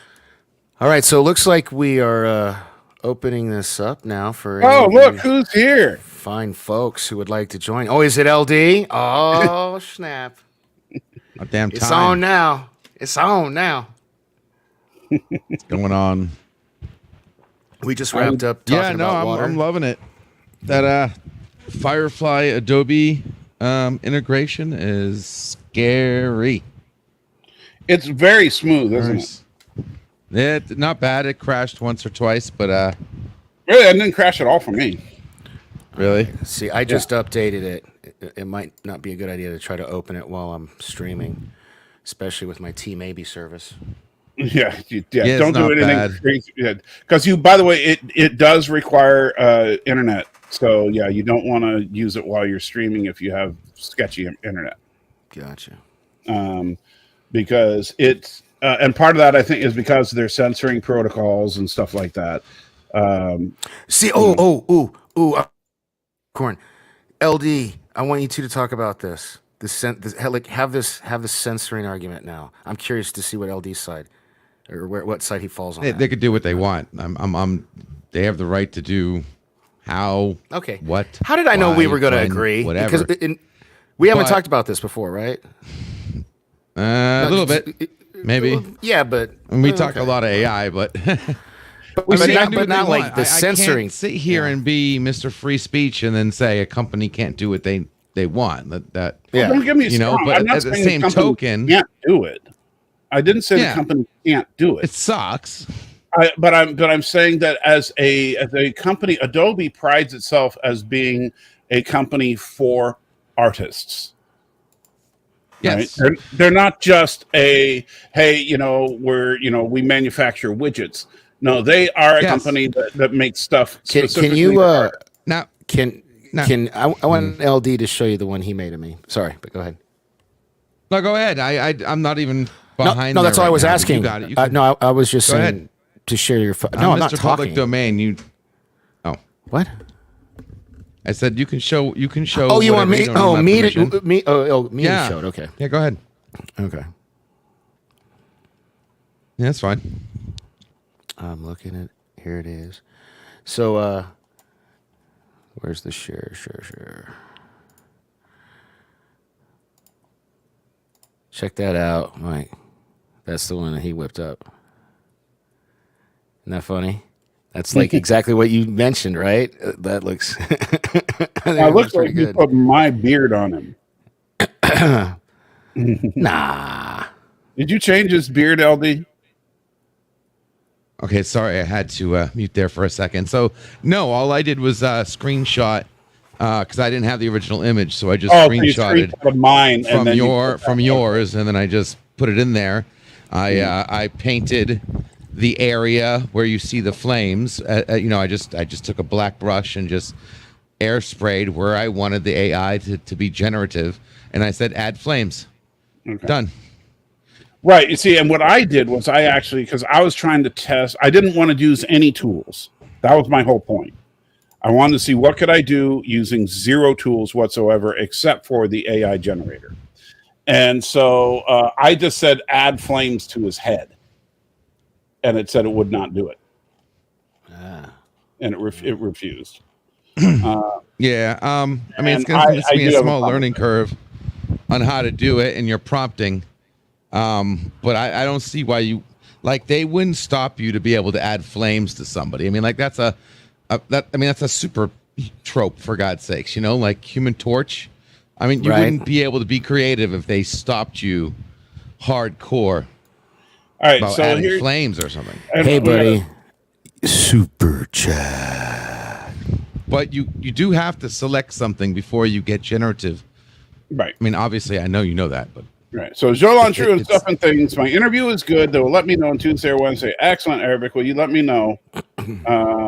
And you missed the second half of the water review. Well, the good thing about the internet is you can hit rewind. You can always rewind it, bro. Start it over. Yeah. So what we can do is if we just highlight the whole picture here, and then where did generative? Is it generative fill? No. Okay, and then move background. See if that does it.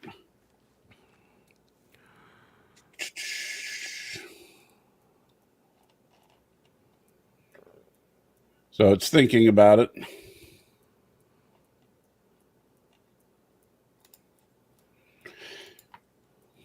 What the heck? Why did it put a city? So what did you type, by the way? I said remove background. Okay. So remove that layer. Wait a second. This is Photoshop, or did you download the actual AI Photoshop? Yeah, I'm in Photoshop. Oh, but you know what? I might be in. No. This is the right version. This is Photoshop beta. Okay, so I mean, to remove background on Photoshop is you don't even need AI for that. I know, but that's usually the first step you do on something like this. I mean, you literally would just if you wanted to remove the glasses, right? Yeah, there you go. Then generative AI fill prompt. If it can handle that.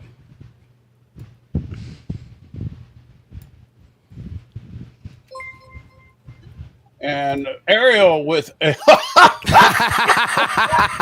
I just went ahead and swapped the head. Yeah. Wow. That's definitely got to be very selective. Yeah. You really should just paint over the glasses and then say remove glasses, because the more you give it, the more it's going to anchor off. It's going to tangent off the more you select. So that is hilarious. Hey, but that's a beautiful face swap. You what? Hey, Kermit. You're playing with AI. Yes, I know. Yes, that's what. Yep. So can I? Hold on a second. Ariel says the Enterprise D could have pulled off all those moves it did against the Borg with impulse speeds, able to be the fast and good person at the helm, able to perform those moves, as well as a good weapons person using the phasers and surgical strike. Ariel, no, it can't.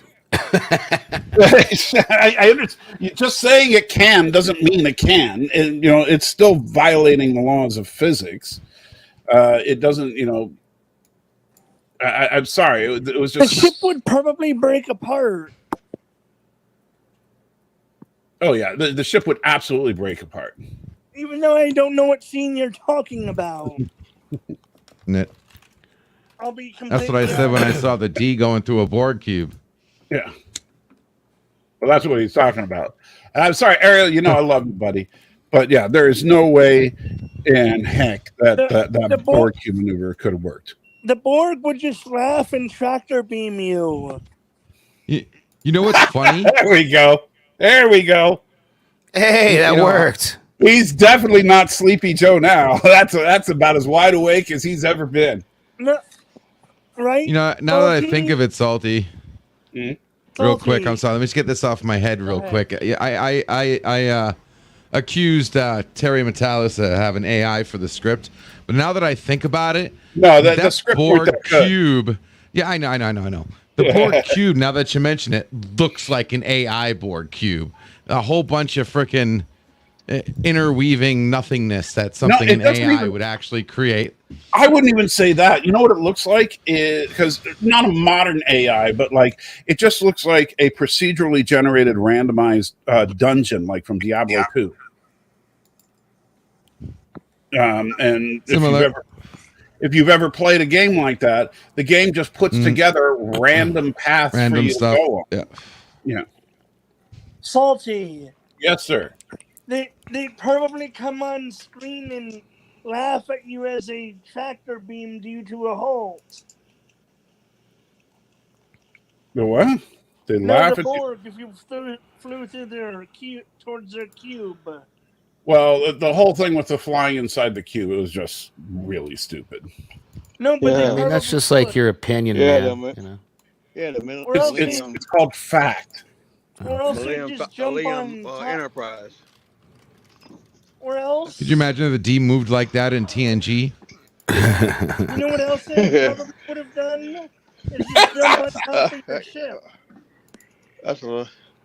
Yeah, it's too big. It's like I can carrier do a 360 in the ocean.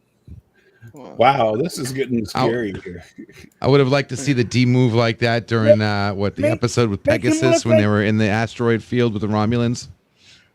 Yeah, you see, and that's the thing is that if the Enterprise D can maneuver inside that Borg cube, then there's about a dozen at least episodes of TNG that are completely broken because they should have just said, "Data, take the helm and get us out of this." What you do to this dude's face? I got a quick question. Wait a minute. Wait a minute. You know the episode the booby trap? That right there is a plain example of how shit supposed to act like, but you should have thought it a long time ago. They could have done it right there. You remember that? Make the head look like Trump. Why would they make the head look just to get a picture of Trump? Oh Jesus! No, I want to see what it looks like. Him and looking at crazy. Or like give him Trump's haircut. Well, you see, I don't know if it'll let you select a specific person's hair, but we'll try that in a second here. Beta apps install. All right, I got a question. If I install this beta thing so I can play with Firefly, do I got to uninstall my regular version of Photoshop? No, you do not. No. Okay. Right. No. Has anyone heard that Futurama is coming back in July? July 25th. Yep. What's coming Can't back? wait. Futurama. I didn't know that. I saw some. So hey, and it looks like one of them. So I'll be right back. All right. Okay. One of them they're going to deal with cancel culture. What the heck? You got an afro? What the heck? By the way, I just got one of those warnings that said that it deleted something because it violated terms of services, but what the hell is the? Yeah, that's a good question. What is this? Yeah, that's so you put them in curlers. Mm-hmm. Do that. Yeah, I think the curlers is the best one there. But where your head is changed. Yeah, I wanted to say that Futurama was coming back. Well, I'll watch it, but honestly, I think Futurama's a little played out. It looks like they're finally doing the cancel culture episode. Yeah. Well, gee, that's only Zach Brannigan. Okay. Well, Zach Brannigan deserves to be canceled. Okay. Didn't they? They also fired him in one of the episodes. And I can't spell. How do you spell muscular? Muscular, MUSIN. What? M-U-S-I-N? I'm trying to I'll look it up. That's Mussin? What are you even? I was trying to go up. Oh, damn, bugging my. Muscular. Yeah, I just looked it up on. Let's see. Got it. Yeah, thank you. Yeah, but Booby Trap was the best version how it should move in an asteroid belt, not no starfighter. When you biggest 2 aircraft carriers. And speaking of Star Trek, I got you guys this question. Did you? There we go. There it is. Oh boy. Did you guys see the trailer for it yet? No, I haven't seen anything on it yet. You should check it out. It looks good. Okay, I got a big Star Trek question for everybody. And this is old school, but especially it should be Robert Riley, Salty. Okay, we always seen what's it, the Mirror Universe, not once but twice, both the TOS and Deep Space Nine. We've seen the Mirror Universe once. Deep Space Nine, that was not the Mirror Universe. Oh, okay, it wasn't. Nope. Okay. Because that was not a Mirror Universe. That was an alternate timeline. Oh, that's a timeline. Oh, okay. Because a mirror universe needs to be a mirror reflection of our universe, and at that point, it's not. Okay. The Federation doesn't even exist in that one. Okay. Don't they have evil Spock in one of the mirror universes or alternate timelines? Yeah, in the original Mirror. Yeah, Mirror. Yeah. Okay. Here's the question: who will win in all 3 series if both crew, evil crew versus the good crew? If Captain Kirk meets his evil twin Kirk crew, you go up in battle, who will win? If Picard and his crew meet the evil Picard and his crew, who will win? And same thing with depends on the circumstances. Okay. Salty. Mm-hmm. What made evil Spock evil? Did it ever really say? Evil Spock isn't evil. In fact, that goes to support my supposition that Vulcans are evil in the Prime Universe. Because evil Spock with a beard in the Mirror Universe is not evil. I'm sorry for calling them that. That's what I've always known it as. Right.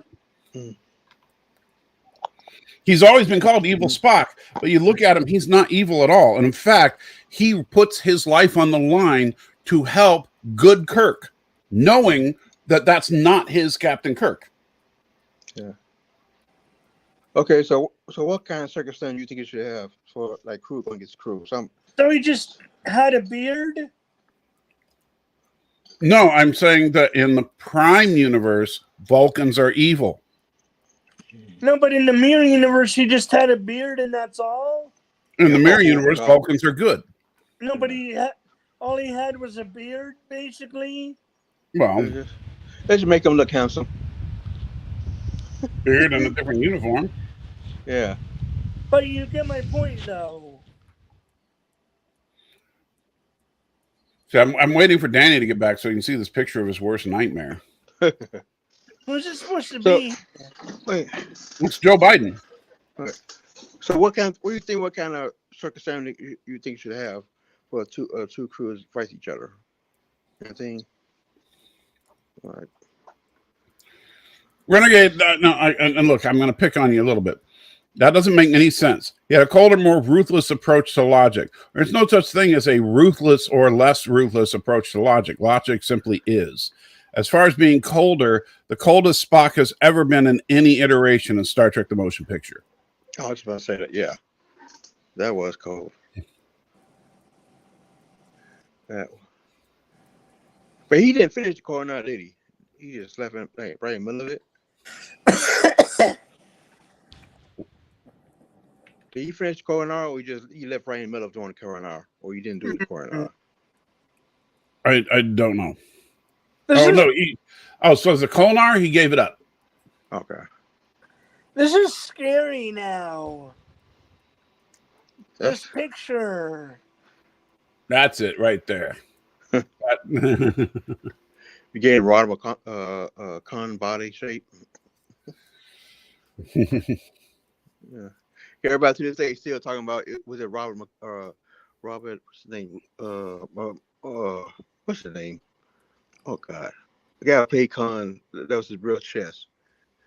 That was his real chest. I know what I'm saying. If people still talking about that thing, but was it not a chest? Not his chest. Some say it was prosthetic or something like that.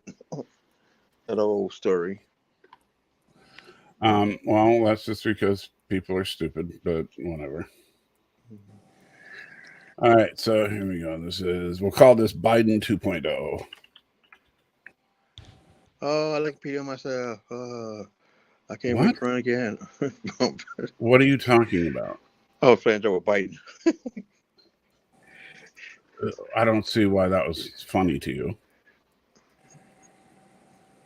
You think that Biden pees on himself? Is that what you're saying? Yeah, I was just making a joke. Okay. I still don't quite get it. Yeah, I don't know. It is. What is Danny doing? Sleeping? I don't know. He said he'd be right back, so hopefully he will. All right, so now we got that picture queued up for him so that I can show it to him when he does get back, assuming he does get back.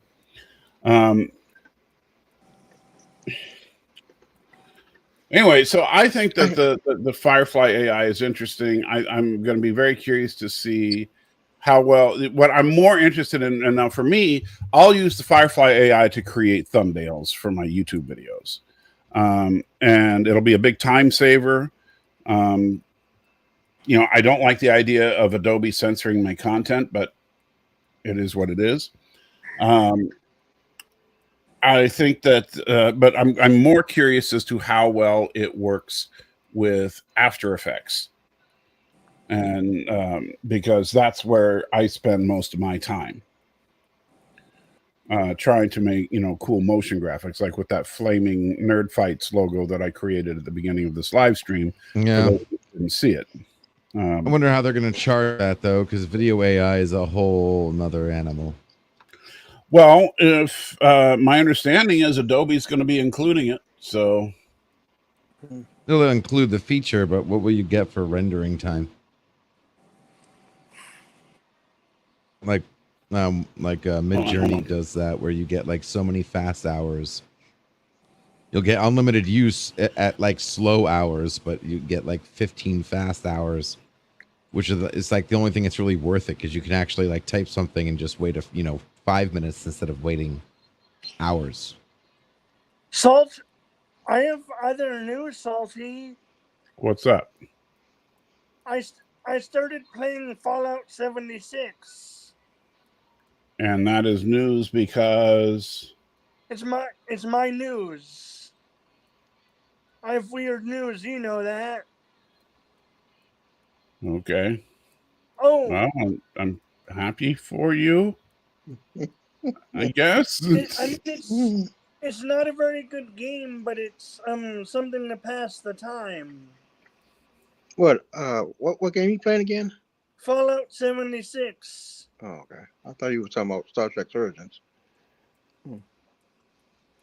No, but did you hear about the killer whales in the Mediterranean? I have seen a couple of videos of killer whales attacking boats a couple of days ago. I wonder They've been sinking boats. Yeah, it was attacking a couple of fishermen with small boats. They jumped out of water. Yeah, I think that was it. It was on purpose. So, yeah, it was. Good for them. Yeah, some YouTuber was it was two fishing boats, not smaller boats. It was two crews out near looked like near the Arctic somewhere area with a lot of ice. It was the Mediterranean. Okay. Well, they saw the fin. I thought it was shark, but it's too big. But in reality, it was a whale. So they were thinking the whale might move, and it came right out of the water and did that belly drop. No, these whales attacked attacked ships and sank them. That's what I said. That's what I'm trying to say. One and one, they managed to get in control of the ship, and both of them stopped running. They managed to get control of the small boat, and the whale chased them. So that could be it. Was on But YouTube. this is in the Strait of Gibraltar. Well, that's what I saw. I don't know if they there's did videos survive. of it, but I know that it's happening. Yeah. No one's been hurt or killed yet. Well, normally killer whales don't normally attack humans, because normally don't attack you jump in the water and swim in. So they normally attack what do they call them? Seals, something else. Seals, sharks, great whites. Where everybody know they are the apex predators, so they really don't have no enemy. So basically attack everybody. They attack dolphins, whales. Sorry about that. Okay. Whales every size. So is that supposed to be like good art? Because it looks like crap. Yeah, I know. I'm messing around. Well, why are you sharing screens if you're just messing around? Yeah. I'm messing around with AI if you wanted to watch. Well, wow.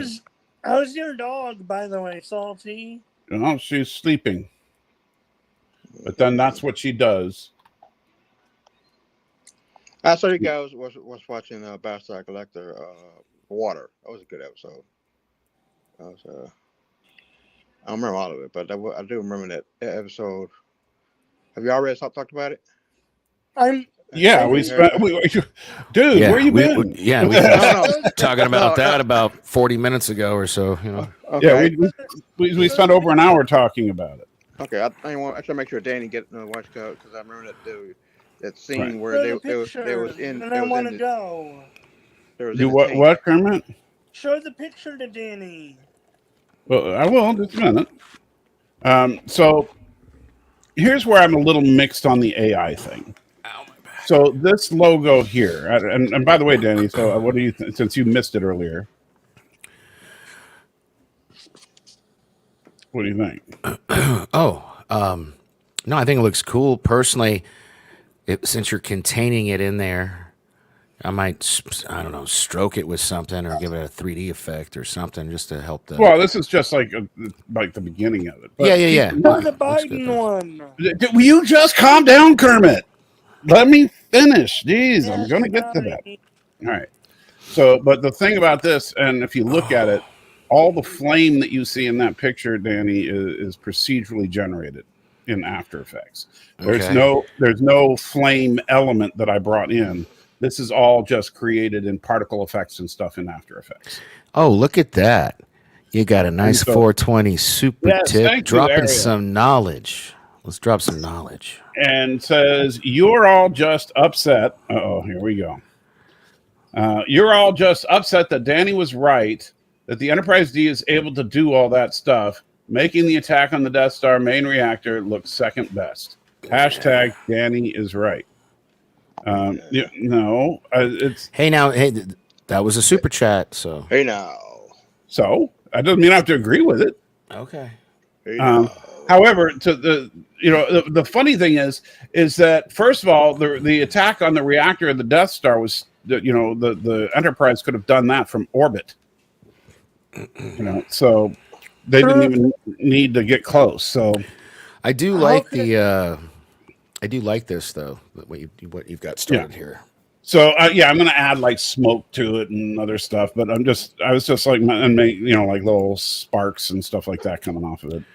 But I was just messing around and trying to learn how to do some good convincing fire, and I think it came off pretty good because, like I said, this is not a fire element that I imported.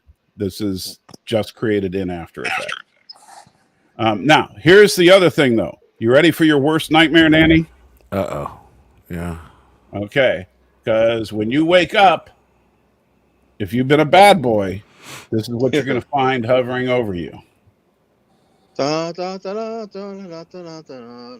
This is supposed to be Joe Biden. That is Joe Biden. I don't know. The mouth looks weird. Well, we can fix that. Geez, but yeah, it's still creepy. If you want to go back to the original mouth, we can do that. I'm gonna head out. I think. There's the original. See, that looks a little. Kermit. Good night, everybody. Good night, Kermit. There we go. So like imagine seeing that right above you as you wake up. That's terrifying. That's just terrifying. And it'd be like, "Hey there, Danny. This is going to be over real soon. Just relax." Like, how good is the prompt? So, like, what I would do now is I would select everything from the neck down, but just on Biden, and I would prompt it to age the skin up to be appropriate for a 70-year-old, and see if that works or something to that effect. Good try. Let's see. How about you got the variations on the right-hand side, right? Yeah, but none of those variations. There's just this body in the T-shirt and a woman's version. What about can you put a tattoo on him like the president seal tattoo? Oh, there we go. And how do you spell presidential? Do not answer. No. Do the age. I want to see if it can give him like wrinkles and spot livers or whatever, or liver spots. We'll just try typing age skin. See what it does. You can put the tattoo on his shoulder.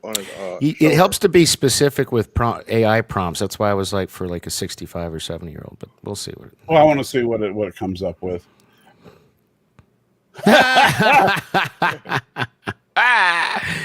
Yeah, I would like age it without like age. Why is he trying to make him a woman? I don't. Do not add clothes. Yeah, why does it keep trying to make Joe Biden a woman? I could say, but I'm not allowed to use that word anymore. Oh my! Oh my! Oh my! Okay, so we'll just. All right. I'm going to dip out in 10 minutes to watch wrestling, so if there's anything else you want to you and your stupid wrestling. Hey, man. Let's see. A big tattoo on his shoulder. Let's see. You said it was like 75. This is fascinating, though. I have a new toy to play with. I did download it, and yeah, I'm going to play with it. It's a neat system. But like I said, I'm gonna just use for thumbnails. As far as the After Effects thing, oh my! What? Why did it add another human? Yeah, clearly this AI's got a lot of work. Whoa! Policy, some kind of policy. It's got to break some rule. Oh my goodness! Well, Joe Biden's always coming up behind women and rubbing their shoulders and smelling their hair. I was not expecting that. Yeah. I got to say that Adobe. Yeah. I don't know where and notice they're holding hands. You see that? Oh God! Look at that. Well, at least they're the same age. It would have been more disturbing if it wasn't. There you Aravic, thanks for bringing up a source up. No, we lost, but we'll win tomorrow. So go Dallas. Go Knights, go. We're 3-1 in the series. Just need one more. We're good. We got it. Wow. Well, the cool thing about Adobe is you can do your videos now, Salty, and just ask AI to make you look 20 years younger. There you go. So if you do look at the Creative Cloud beta thing, don't get me wrong. You look like I can't wait. It's got Premiere. It's got like a lot of these AI betas on here, man. Illustrator, Premiere Pro. Yeah, I want to check out. I don't know what that's capable of doing in After Effects and stuff. That's what I'm wondering. But so that goes back to what I was talking about. Okay, so this. But remember, this is in beta, so we can't right. Yeah. But okay, so this NERDFIGHTS logo. I spent the better part of a day experimenting with different layers and effects and adjustments to try and create realistic looking fire. And I think I did a fairly decent job of it, and I'm kind of proud of this piece of work. That being said, how am I going to feel when I can just, type in change text to flame, and it just does it for me? pretty freaking awesome because you didn't have to spend better part of the day doing something. Because you know what? Now there's no Same thing. accomplishment in doing it. To me, now it doesn't. Sure No, there it's is. not. All it is, I thought of an idea and bam, the computer did the work. That's not There's an an infinite amount of things that you can call for. Your imagination is literally the limit of AI. Exactly. Your imagination is already the limit of what you can create. The difference is No, you're limited by the tools you use. Yes. You're still limited by the tools you use. You still Well, can't. that's- You know yeah, what? but- The AI in After Effects, no matter how good it is, isn't going to be able to do something that you can't already do in After Effects. It's just going to do it faster. The problem is that it's going to do. It's going to. And You're what is wrong- simplifying it way too much, Salty. Well, It's going to take all the skill required to use After Effects out of the equation, which means that now Not all of it, but a lot of Yeah, a lot of advanced skill, maybe. You know, people like. But Well, look at what I did. You know what I did with Joe Biden there, making him into a strange kind of creepy, rapey guy. You know, we did that just by selecting stuff and typing crap into a prompt. We did not use any advanced Photoshop tools. And you know what, though? I'm sure the people who were doing practical effects said the same thing when computers first came on the scene. right. You know what? No, they did not. Because that's a very different now thing. you can just click a button and get flames. I actually had to burn shit. Except that Did you know what? burn shit? Right? Yeah. Like, No, you know what? That's first of all, it's a totally different ball game, and second of all, a lot of course. people. how is it different? It's literally the same. He gave the Because exact same example. You're talking about creating a whole new technique of doing something versus like it would. Imagine if the model makers of the early days of ILM, somebody just walked in and said, "Well, check this out. You know, hey robot, make a starship," and then it just made a better starship. And it's like, okay, so no creative thought is now necessary to make a starship. No, more creative thought is necessary because now you can stop wasting your time on a flaming logo, and now you can add a million other things to make it 10 times better that you couldn't even do before because you were too busy spending how many hours making a flaming logo? Testify. Right, but that flaming logo is my creation as opposed to a computer-generated thing that Who gives a shit? my Because God, like, This is you know, borderline because, you know what's gonna AI-ist. happen. And yes, Ariel, I see your tip. I'm going to get it in just a second. It's what's going to happen eventually. I guarantee you, it's going to happen sooner or later. Is a company like Adobe is going to turn around and say everything generated by their AI belongs to them. They can say what they want, but the core of AI is public domain. And if it's not Adobe, it'll be someone else. They're going to say, nope, that belongs to us because we created it for you. The AI should be public domain. You should be able to use everything, anything, anywhere. You shouldn't even be able to call it your own, but you can still use it. So now you're just saying throw away copyright law, but you've always said crap I don't like need that. copyright. Copyright is a horrible thing.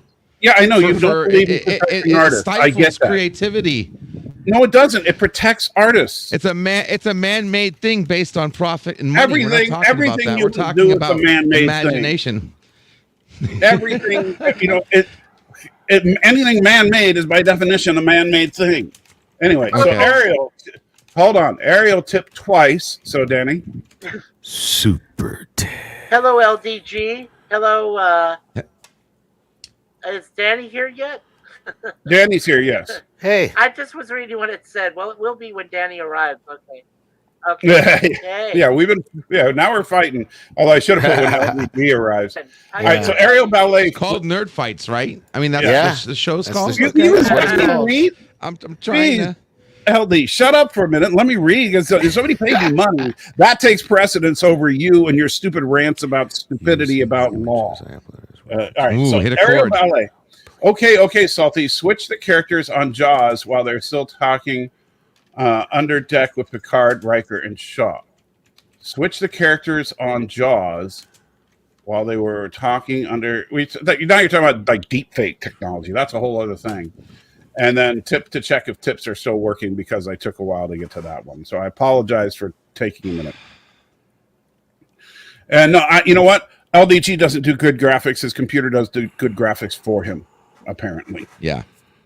And so, and that to me robs away from the creator. I think that, when you look at the people that, for example, designed the Imperial Star Destroyer or other iconic starships that we've loved in our various franchises, if a computer designs the ship for you, is it really an accomplishment anymore? Yes. Yes. The answer is yes. For those listening. No, it's not. It's an accomplishment for the programmers of the AI, I suppose you could say. But it's always going to be derivative, 100%, because everything the AI does is derivative. Mm-hmm. Just like people. No, and people aren't. People actually have the ability to have creative thought. AI does. Give me one original thought right now. You're an idiot. You can't do it. Everything is derivative. Even the person who invented the wheel got the idea from a rock rolling I'm down sure. the hill. Look, LD. There's a difference between inspiration and being derivative. An AI can only pull directly from what is input to it. It cannot create any new thought whatsoever.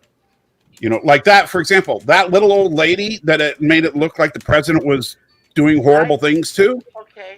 I guarantee you that picture is somewhere in Adobe stock of that little old lady, because it didn't just create a little old lady for that picture. And what were you saying, Mikey the nerd? And have we talked before? No, we might have before. Okay. What I wanted to Hey, say Mikey. was, but hey, how's it going, LDG? And everybody in the chat. Hello, Gorilla. Everybody that came in. What I was going to say was that, I grew up initially, when it came to like early sci-fi, okay? I grew up watching them, use great practical effects, miniatures, all this stuff. CGI didn't even exist.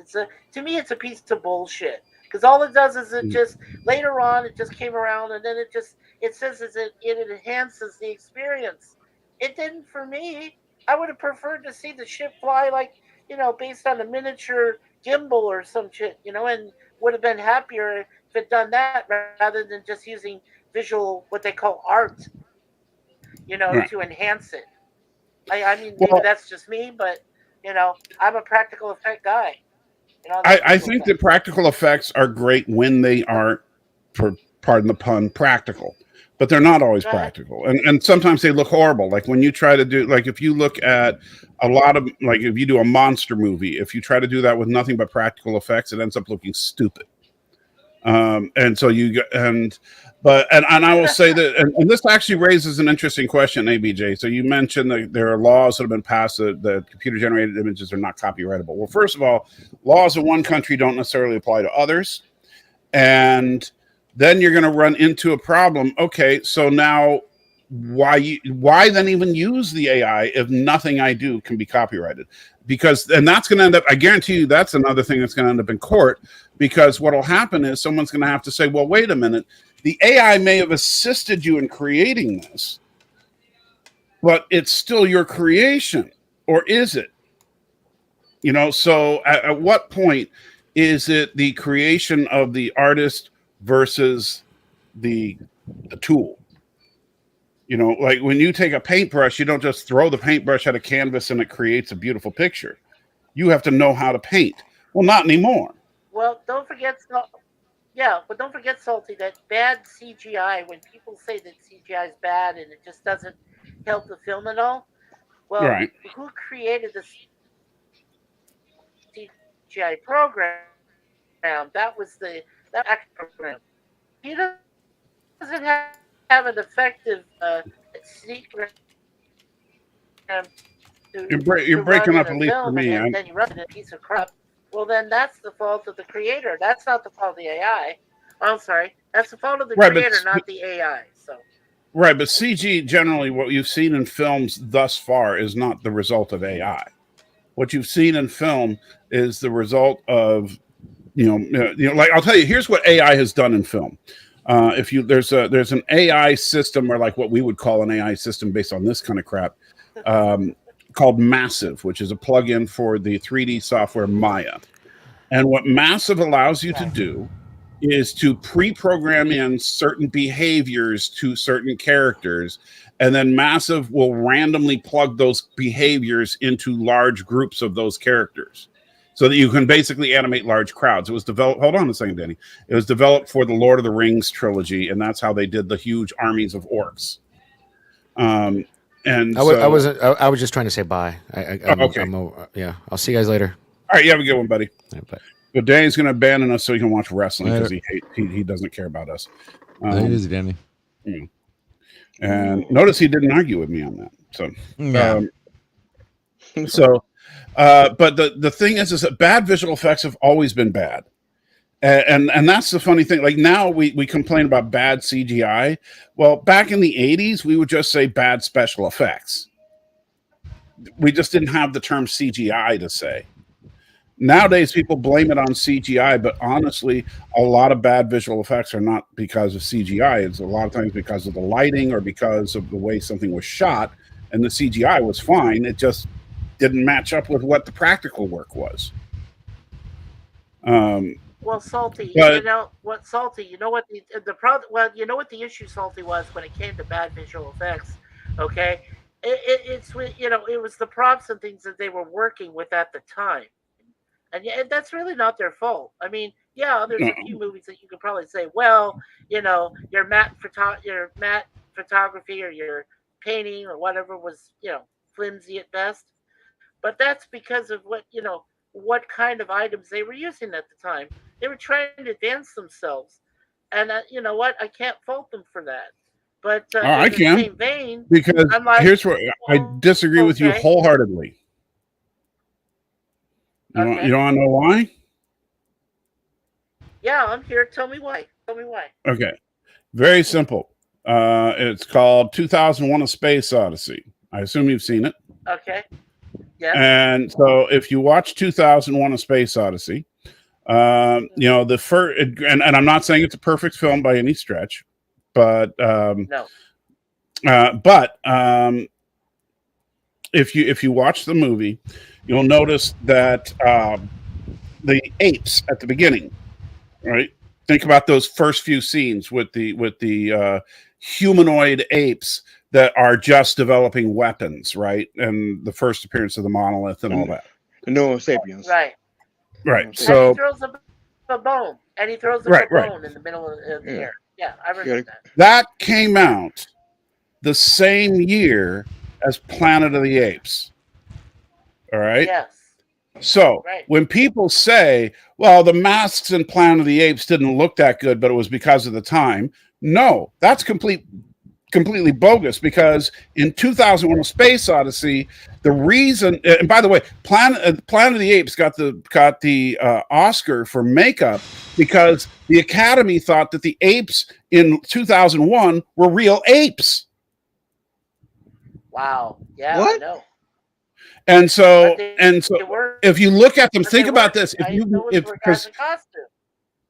Yeah, they didn't think they were just people in costumes. They thought they had trained animals on set. And so they that's because the makeup was so good.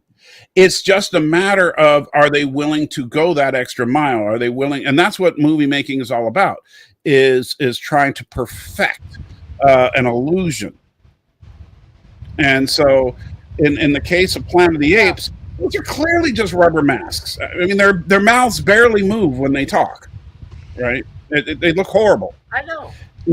In 2001, they are very convincing. If you look at the way when they open their mouths, those mouths are open.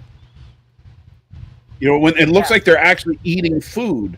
If you look carefully, you see the guy's junk hanging down. There's all sorts of stuff that's there that makes it look very real.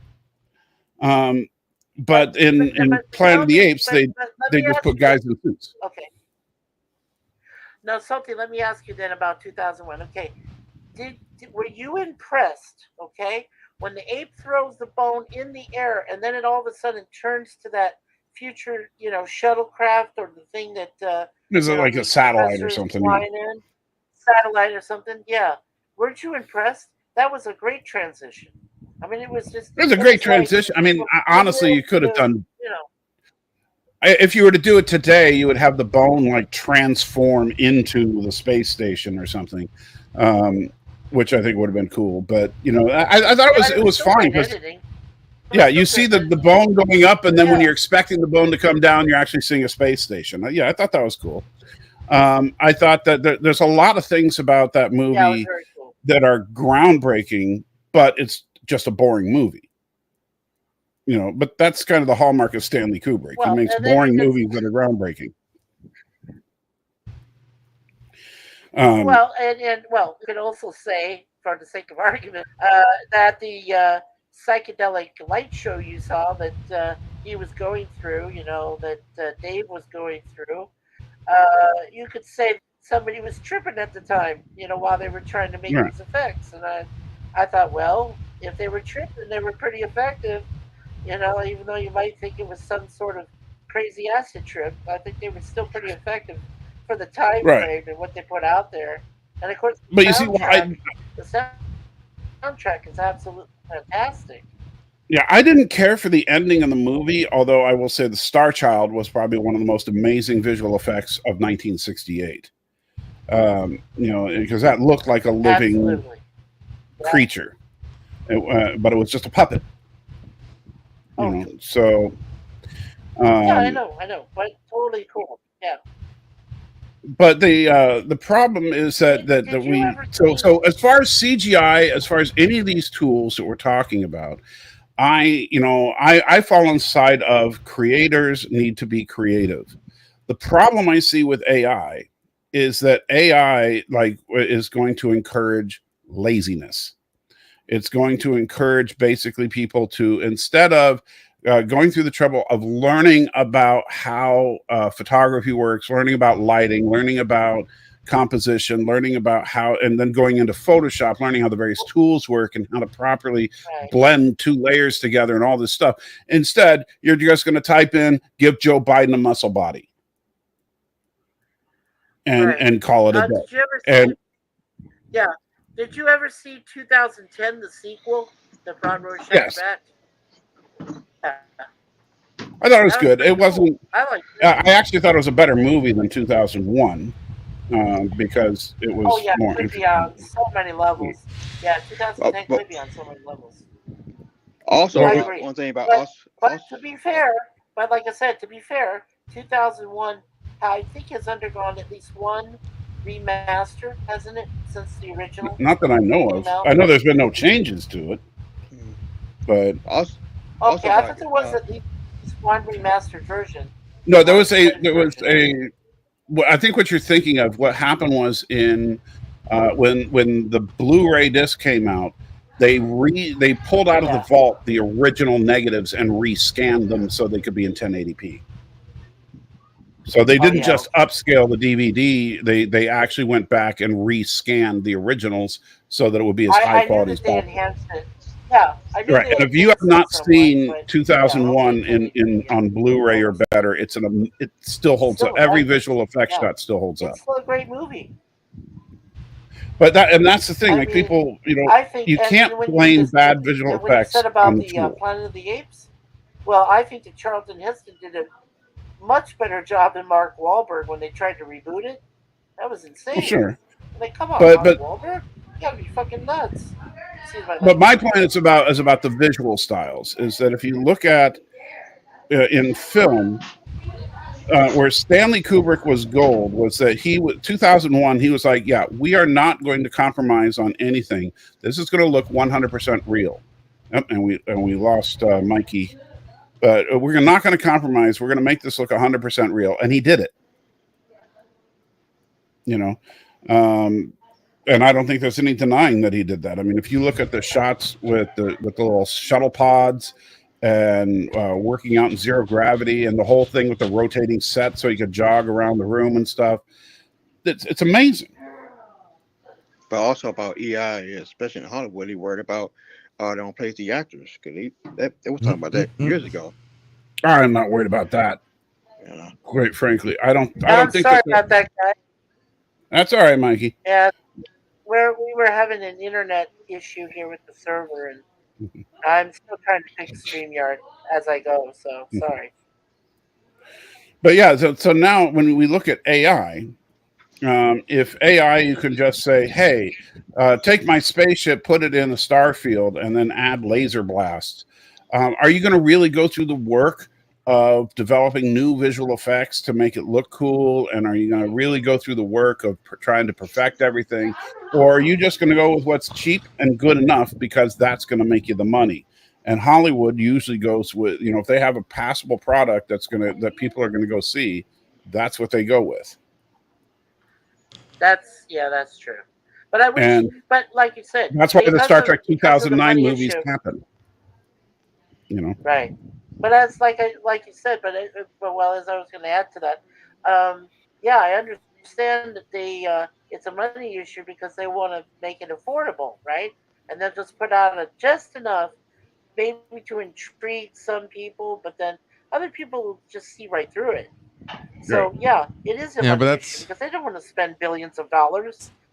And that's why we need AI. They don't want to spend that because it's going to help. It's going to help people be able to make better looking movies, and not have to be $1 million freaking $1 billion company.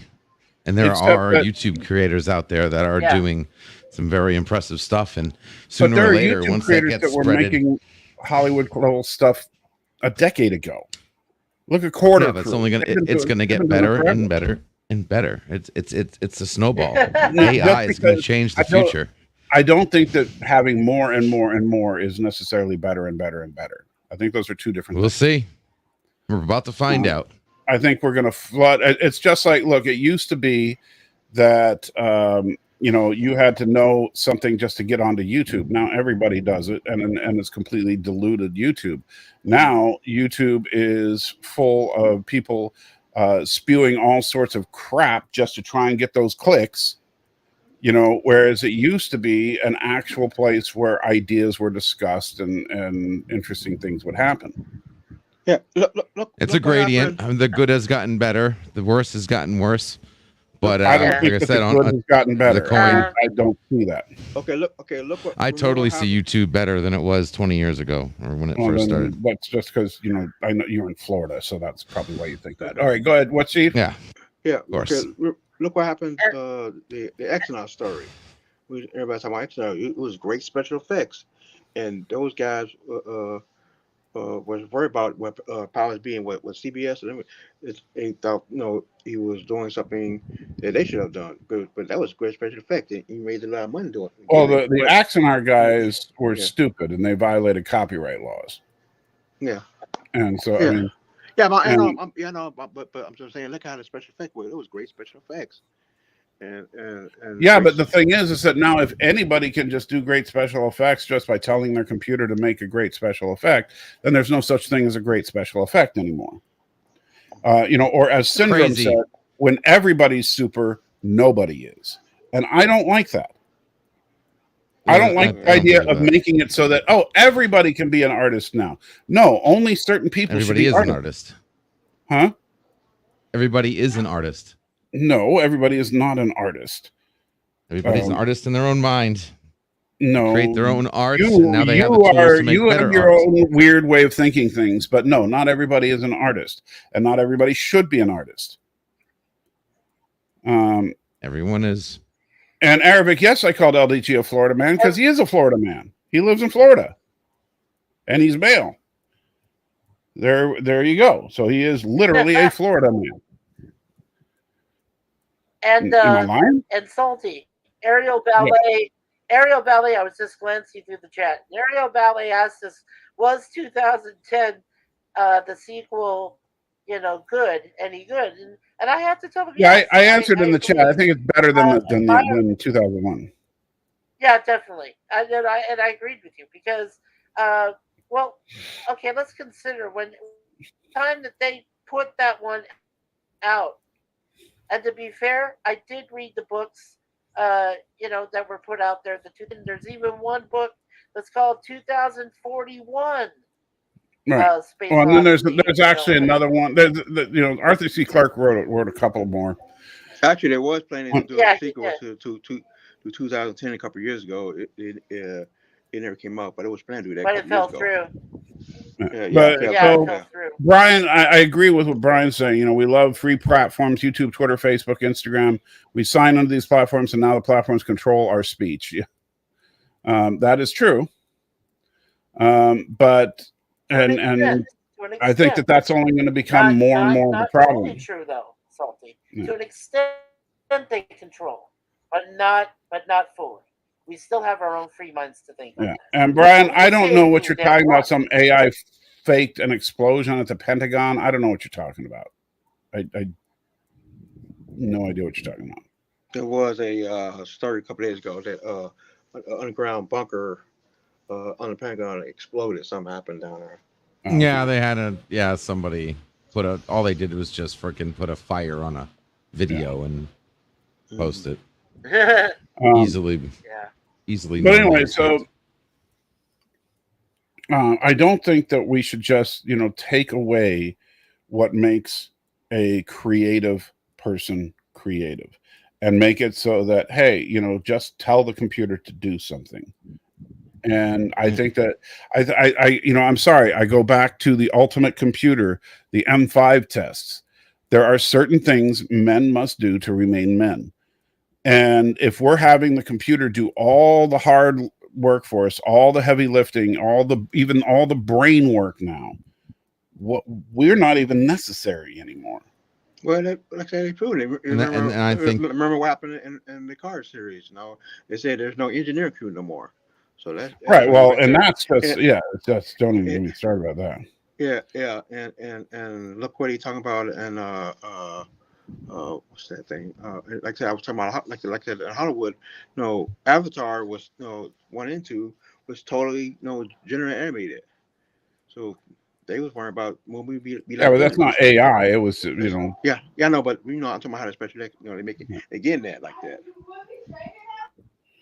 But I say if you want technology, it's either all technology or no technology. You don't get to go halfway and just say, "Oh no, that's too much. That's crossing the line." I understand. No. What are you, a transhumanist now? I mean, do you think that we? No, I'm just saying, like you're that kind of thinking that you think is taking away from artists is ridiculous. No, it's not ridiculous. It's adding. It's not subtracting. It's multiplying. It's exponentially multiplying their creativity. Exponentially, you're what you're doing is you're taking what used to be something that required a specific set of skills and a creative spark to make something special, and now you're just making that. Hold on, LD. Shut up for a minute and let someone finish.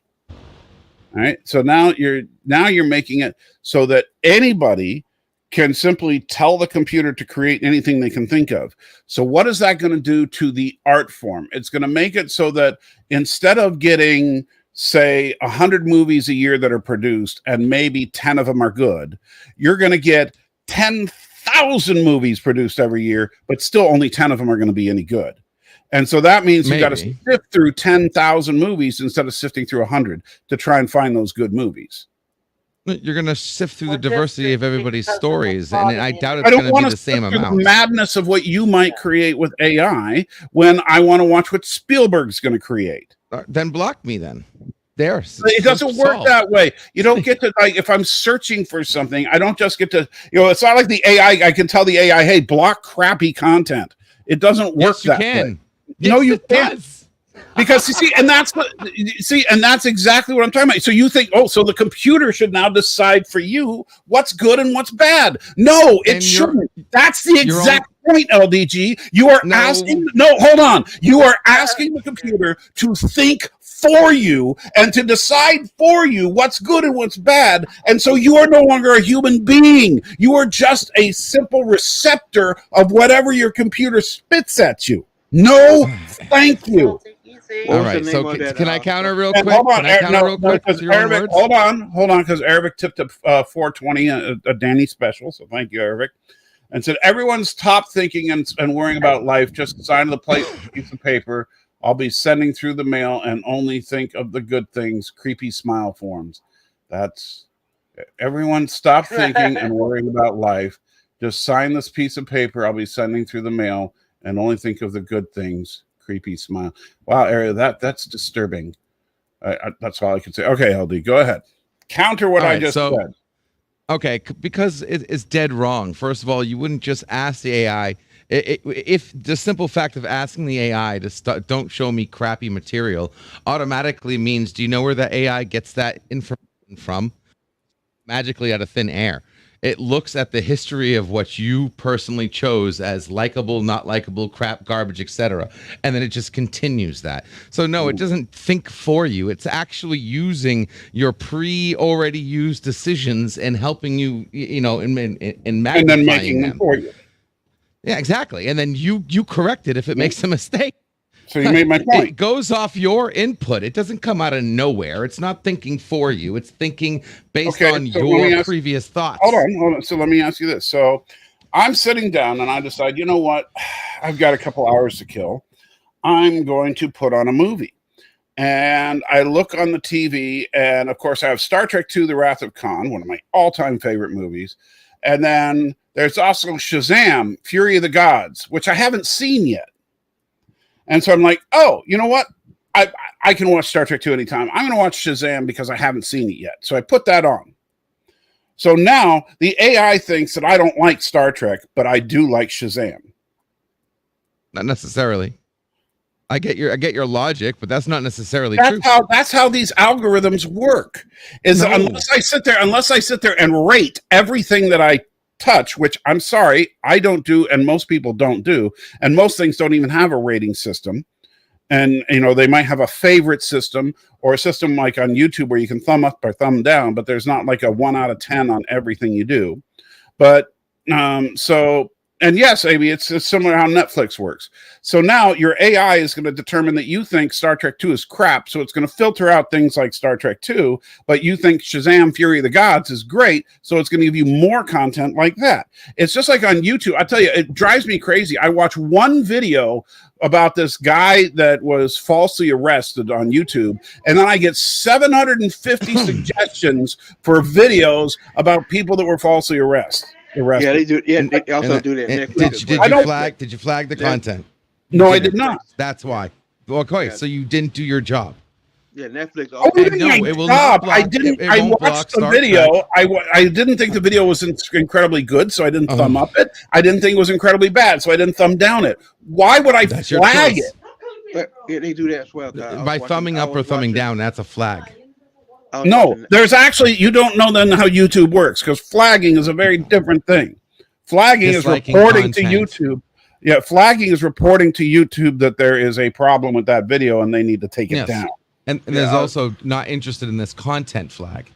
Yeah, I was watching. Yeah, I know that. That's where you right click on something and you can say, I don't want you to suggest any more stuff from this. But then it doesn't even, you know what? I did that when Steve Shives, loved the guy personally, by the way, and he's a great guy. But one time he posted a video on YouTube that said, if you're a conservative and you watch Star Trek, you should unsubscribe to me now and never watch my videos ever again. Because he's got this whole rant about how only liberals can like Star Trek. So I'm like, okay, fine, Steve.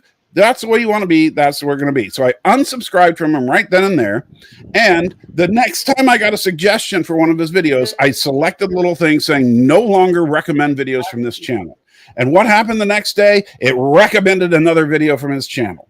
So I told it again, don't do it. And it kept doing it over and over and over. Just said something about why is it that the Trek movies, are, in the way of the evens and the odd numbered ones. He says the bulk of the odds seem worse compared to the evens.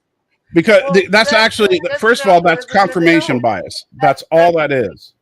It's not true at all. Because if you look at, first of all, Star Trek 3 is a really good movie. Star Trek the Motion Picture is actually pretty solid. And yes, it has some pacing issues, but it's actually a pretty solid film. Now, Star Trek 5 is an absolute turd, right? But but since Star Trek 3 isn't as good as Star Trek 2, and by the way, Star Trek 2 is better than Star Trek 3 or Star Trek the Motion Picture, all of a sudden people get this thing, it's the even-numbered films. Because Star Trek 2 and Star Trek 6 are considered the best, and Star Trek 4 is the most popular. And so, then the even-numbered movies are good, the odd-numbered movies are bad. No, that's total crap. All the movies of the original series, except for Star Trek 5, are good. All of the movies made in the Next Generation cast, I'm sorry, are bad. They just didn't make a good movie. I'm not saying Next Generation is bad. I'm saying they made bad movies. Well, I think Next Generation, as far as I'm concerned, ended with all good things. Salty, I just want to quickly say to you that you really have to consider Generations as a transition from the, the original series to TNG. So you Absolutely really not. can't Absolutely not. Because They could have done that. They could have done that. They could hold have on. done it in first season of Star Trek when Picard not having Dr. McCoy on the bridge. They could have old Richard Kirk come on the bridge and had that transition. They didn't have to do all hold that. on a second, Chief. I know you haven't talked much, but I want to say this. But Generations Mikey. To me. No, it's not at all. Because you know what? First of all, there's only one character that has more than a couple of lines from the original cast, and that's Kirk. Because Scotty and Chekhov, they're barely cameos, right? Kirk is the only one that has any kind of significant part, and even his part is out of character with Kirk, and he's only there to service Picard. This is not a passing of the baton. This is just a Star Trek: The Next Generation movie with some of the original series actors as guest stars. I understand that some parts of I understand that some parts of Shatner's playing Jim Kirk was totally out of sync in some ways. I agree, but the part that you just said about passing the baton, that's what I was hoping for, and I got. Well, that's what we were hoping for, but that's not what we got. Me, that's why it was a better. Well, that's what I got. Your interpretation might be different than mine, but I know what I got. I'm just basing it on what. As far as what I see in the film, like what if Star Trek 7 had the original Enterprise or the TMP era Enterprise, the Enterprise A, somehow go through some time vortex or whatever and meet up with the Enterprise D, and they had to do something together, that would be a passing of the baton, right? Yeah. And then maybe at the end, the Enterprise A is getting ready to go back to their time, and they say, well, it's good to see that the legacy of the Enterprise is in good hands or something. And that'd be a nice little nod to the audience. Yeah, and also that scene when Kirk and Picard, Kirk and Picard, in the horse scene, the famous scene with Kirk giving the best advice. He told him, you Captain Enterprise, don't let him take out your bridge. Why are you there like that? That could have been right there on that scene right there. That could have been a great scene right there when you leave right there, and not like that. But he's absolutely right. That's not, passing the torch. No, it was just a hey. By the way, it's Next Generation now. And and which is fine, but they should have just made a clean break if they were going to do it the way they did, because the way they did it was crap. Why do you think they added the Duras sisters, into this thing, into the fray? Same thing. They did it. That's just a member berry. That's all that was. They wanted to bring the Klingon sisters into it to enhance the film somewhat. But to be honest, if it were me, I wouldn't even put him in the movie. I would have just kept Soren in it. I wouldn't even included the. Well, Soren's being helped by somebody. Then, hey, if you make it some legacy villain, that can be fun. Having the Duras sisters there, okay, we don't know what they've been up to. I mean, yes, it's a member berry, but it's not one that bothered me. There's a million problems with Star Trek Generations, and the Duras sisters aren't one of them. I mean, if you really want a good pass on the torch, okay. In my opinion, a little bit. The first episode of Deep Space Nine, when Picard and Cisco left, you see that shaking hand right there. You see him; he's passing towards him. Now you gonna carry the show, but the show about the end. Council that could have done some seriously that. They could have Kirk shake hands with Picard. That scene I was talking about earlier, and to cool it off. That right there, it didn't make no sense. It just. And by the way, killing Kirk, instead of having Kirk die on the bridge of the Enterprise, having Kirk have a bridge squash him flat, that was insulting. Stupid, yeah. And the same way, and look what happened when they could when Pat torch. Well, it's unexpected. Cisco, they missed opportunity to pass the torch between Cisco and Janeway. They could have done that right there as well. They didn't do it. And what we get? Well, I didn't care about that because Janeway sucked, but the. The problem is that the Next Generation crew never had a good movie, and it's not that the characters didn't have the possibility of being in a good movie. It's that they just never made one. Ronald D. Moore, as great as he was with Battlestar Galactica, You what? I was saying that it was the fault of the writers. It was the fault of Well, the that's what I'm saying. Ronald D. Moore. Ronald D. Moore wrote Generations and First Contact, and quite frankly, he should not be allowed to pen a movie script because he can do a TV series like nobody's business, but he sucks at writing movies. Whoa. Ron Moore wrote that? Yes, he did. He wrote both of those movies. I agree. You're right. You're right about that.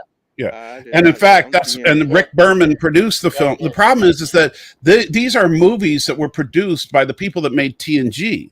Whereas if you look at the original 6 Star Trek films, these are movies that were made by filmmakers. Yeah.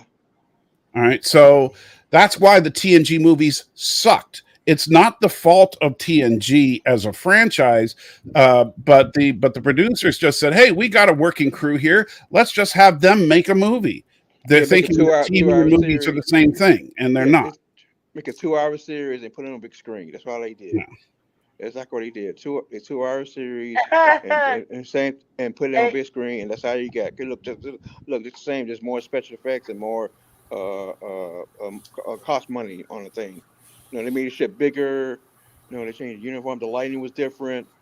You know, what was it? Data's crying. And the car get pissed off and everything. It was just, I'm talking Generations. So it was just, that's how it was. But I just wanted to also say that ABJ brings up a good point that he said the Nexus was stupid. Well, ABJ, I think you're being kind. I wouldn't really ill-conceived, and you could probably just go from there. Well, the funny thing about the Nexus, you don't really need that. I mean, the Nexus was just what it should have done. What it should have done, one of the best episode in my opinion, is Yesterday Enterprise. I think with Yesterday Enterprise, they could have made that right there into a movie right there with original crew, and they could have been a little bit better right there on that. You know, the old crew versus new crew. They could have done that right there. But not this generation bullshit. No, they were going to do that. They were going to have like the TOS crew versus the TNG crew. They were going to have the TOS people come out of the Nexus. That was one idea. Yeah, and they should have stuck with it. Doesn't matter what they could have done. What matters is what they did. And what they did was produce a pile of hot garbage. Yeah. Yeah. And so I understand that, you know, sometimes we like to speculate about, oh, well, they were going to do this. They were going to do it. Doesn't matter because they didn't do it. They did. No matter what they would have done, they didn't, you know, and which sucks, but that's just life. Yeah. By the way, sorry for the high levels of salt today, but that's okay. It's, you know, yeah, that's what I said. Hence the Nerd Fights logo. Look at how cool that is. With the flaming logo right above us all. Are you going to add music to it? I love it. Thomas says, "Ignore." Sorry, I didn't mean to ignore you. Did I see the clip of Strange New Worlds you sent me? No, I didn't. But if it's the one that they released of the trial, I did see it. For those of you that don't know, Paramount released a clip from episode 2 of Strange New Worlds season 2, where we see Una's trial, and so it looks like it's going to be interesting. Yeah. And they show what looks very similar and reminiscent of the classic dress uniforms from the original series. Their new take on it. Nice, yeah. And you know, a few people giving their testimony about Una. Yeah. I saw only one I saw was a part with Boomer. I have to say that clip that I think the guy Anson Mount that plays Captain Pike. I actually liked his uniform. I really would like to know who the costume designer for the series was, because I think he dressed him really well in that. Oh, I think they had some videos on it on Paramount Plus. If you look on the behind the scenes stuff. And Brian says, before we forget, we're going to have a great Memorial Day weekend. Yes, indeed. Thank you, Brian. If you have plans for Memorial Day, I hope you have fun.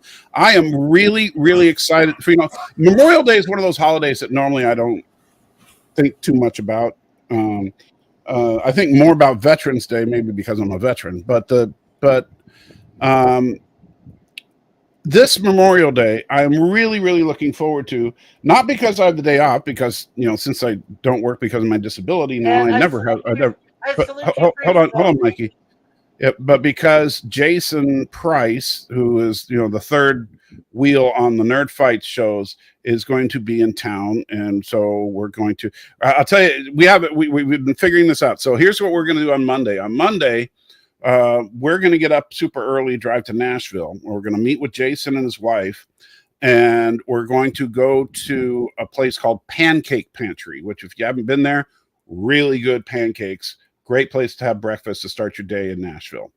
Then we'll tool around, do whatever. But lunch, we're going to go to the Hard Rock Cafe in downtown Nashville, and because that's apparently one of the spots that Jason's wife really wanted to go to.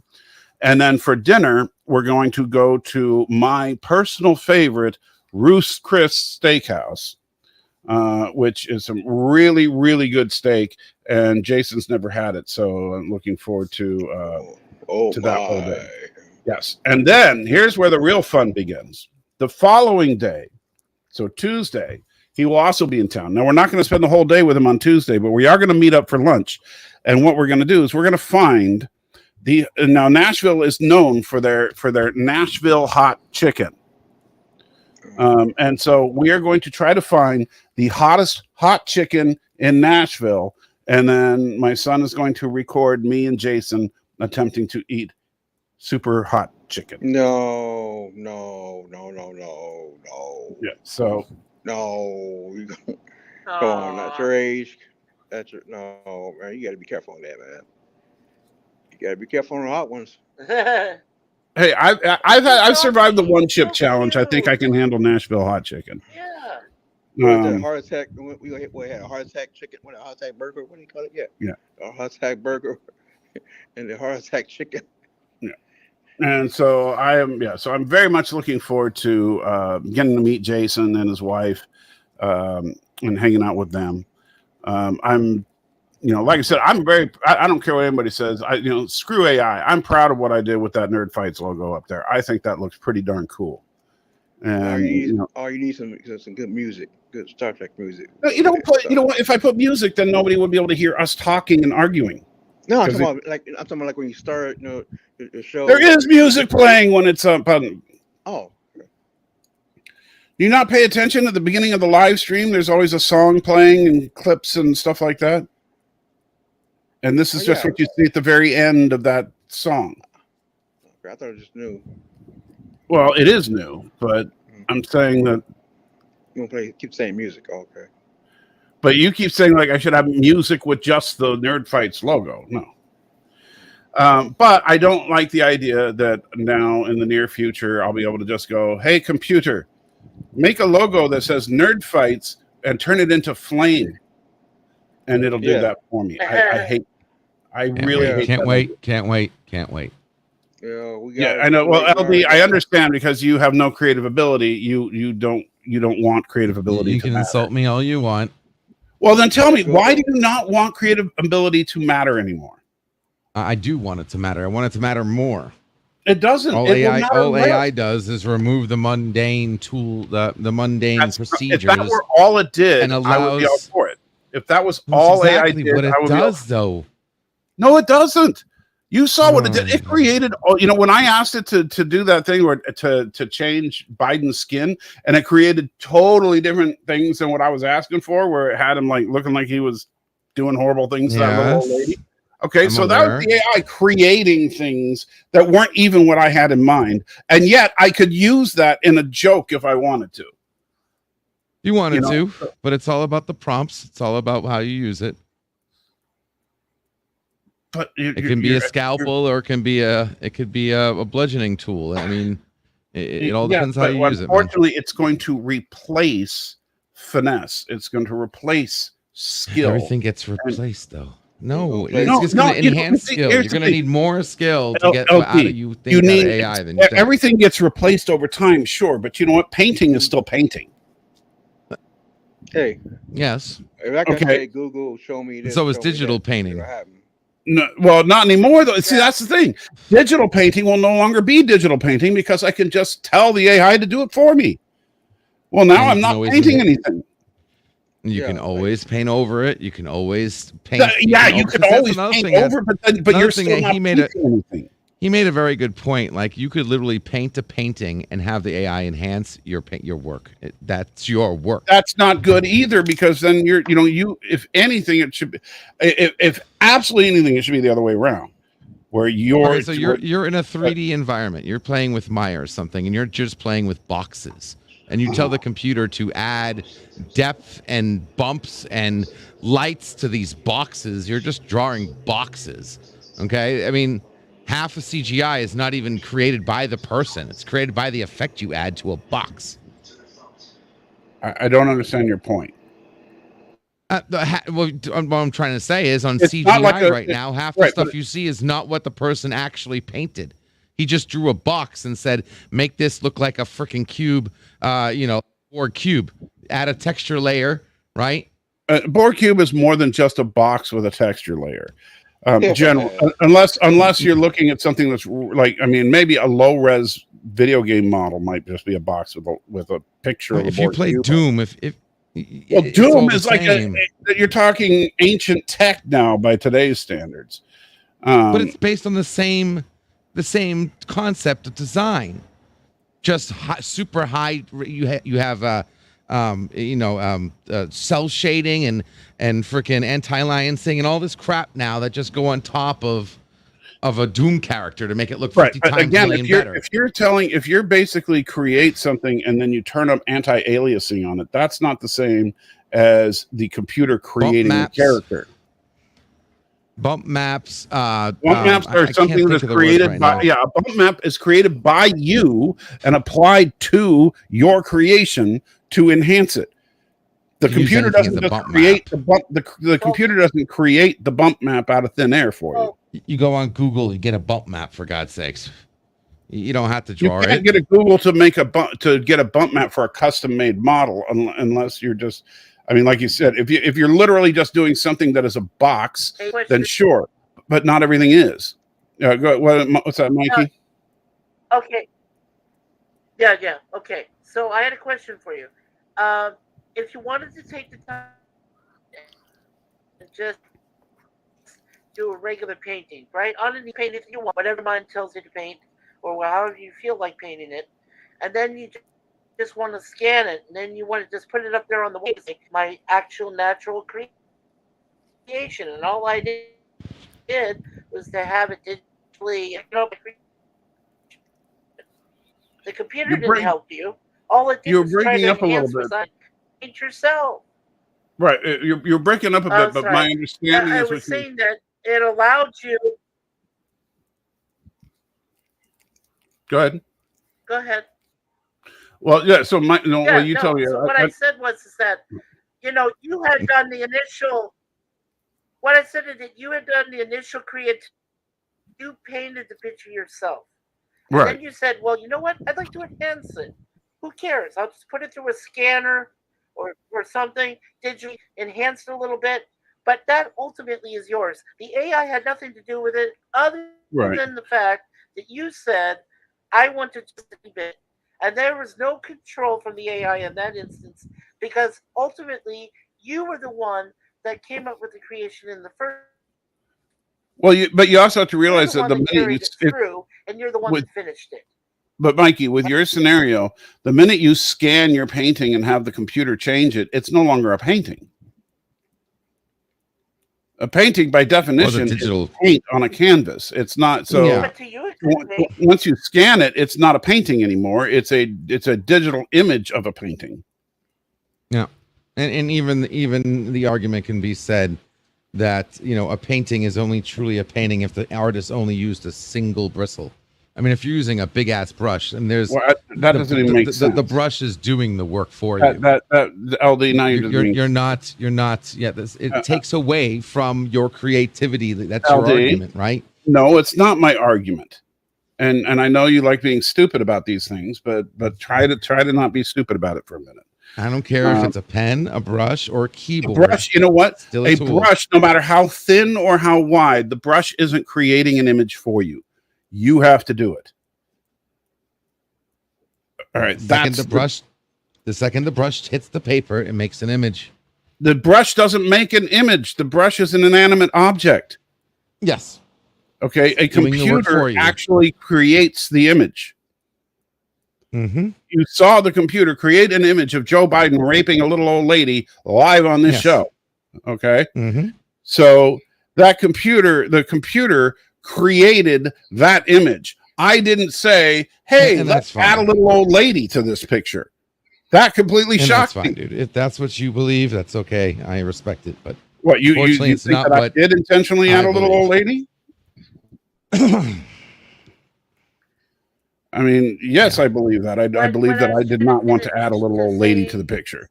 I'm just glad that it doesn't have to affect my use of AI. Salty. What's that?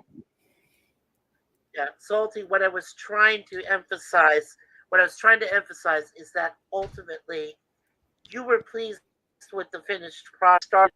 You made it go through progression and you finished it.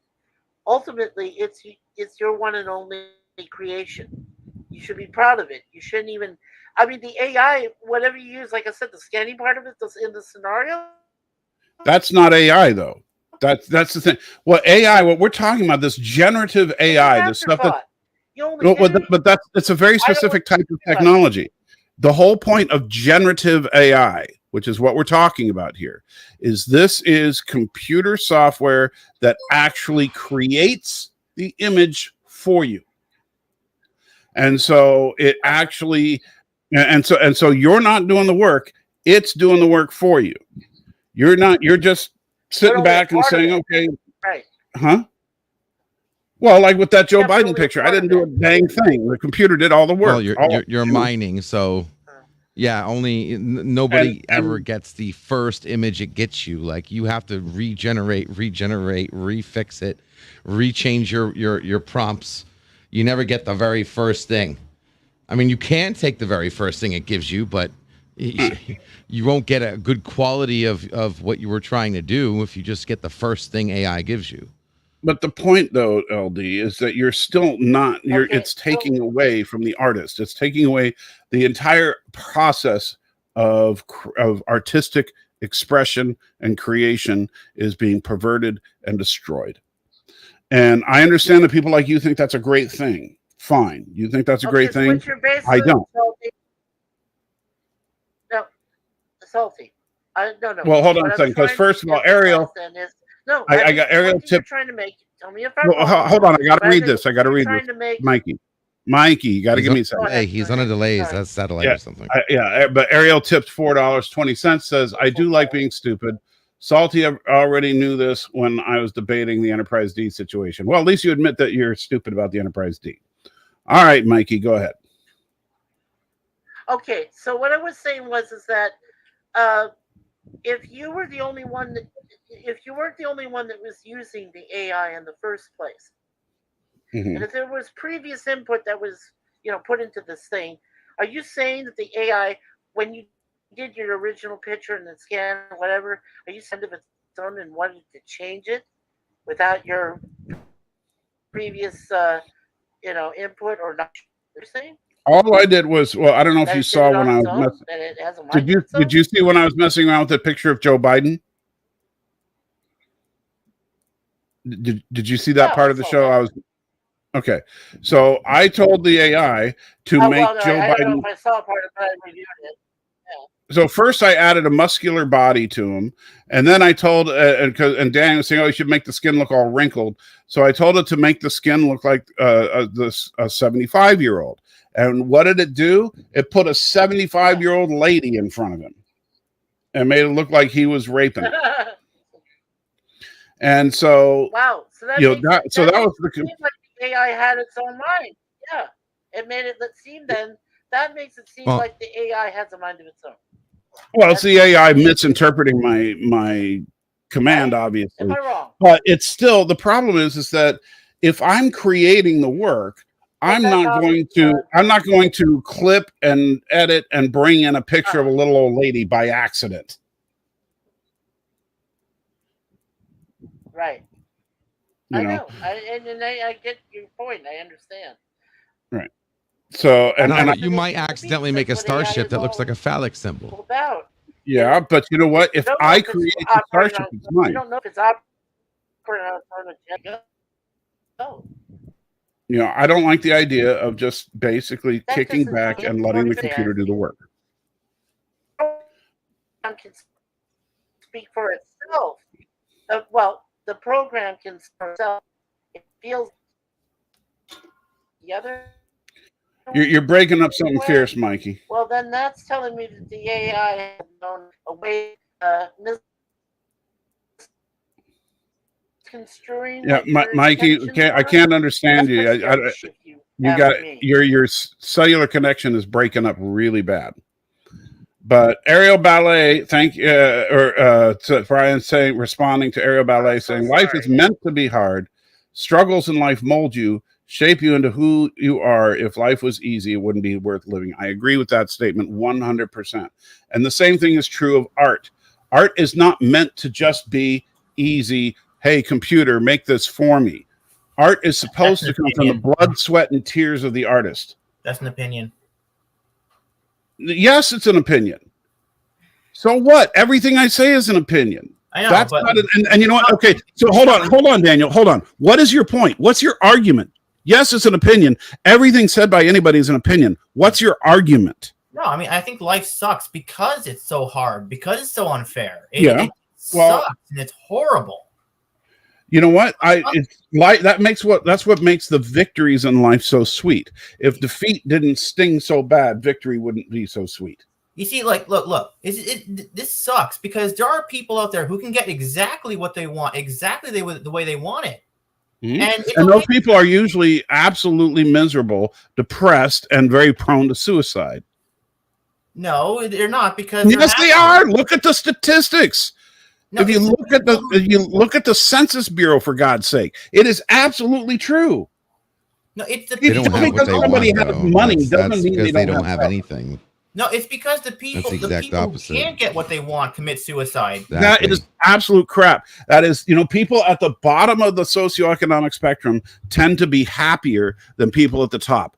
That is statistically. The people at the top think they have what they want, and they realize it isn't. That's why they kill themselves. That's the problem. Yeah, you cannot they don't have what they want. They have the illusion of thinking what they have. The problem is, and where you're sinking into this problem, Daniel, and this is where people that are not at the top, why they drag themselves down. It's because they look and they think their problems are that they don't have that somehow money is going to buy them happiness. That somehow if they just had whatever it is, fill in the blank, a nice house, a nice car, a good wife, whatever it is, that's going to fix that problem. That somehow that's going to make everything better. And see, you just said it. I know you felt that way. You keep saying that over and over, like you need some hot chick that's into martial arts to make you happy. No, you don't. You need to stop obsessing over getting a hot chick with martial arts. And guess what? You're going to end up being a whole lot happier. Because what happens when people have money, they have to worry about their money, and that's all they can worry about. And people that have money are not happy people. And so, and the people that have all these things that we envy, oh, look, they've got the Ferrari, they've got the mansion, they've got the yacht, they've got this, they've got this, they've got this, and yet they're walking around miserable. And a lot of them, that's why do you think drugs are so rampant in Hollywood? Why do you think how many Hollywood celebrities do you hear about dying at a young age? Why? Usually because of either drug overdose or suicide. And it happens all the time.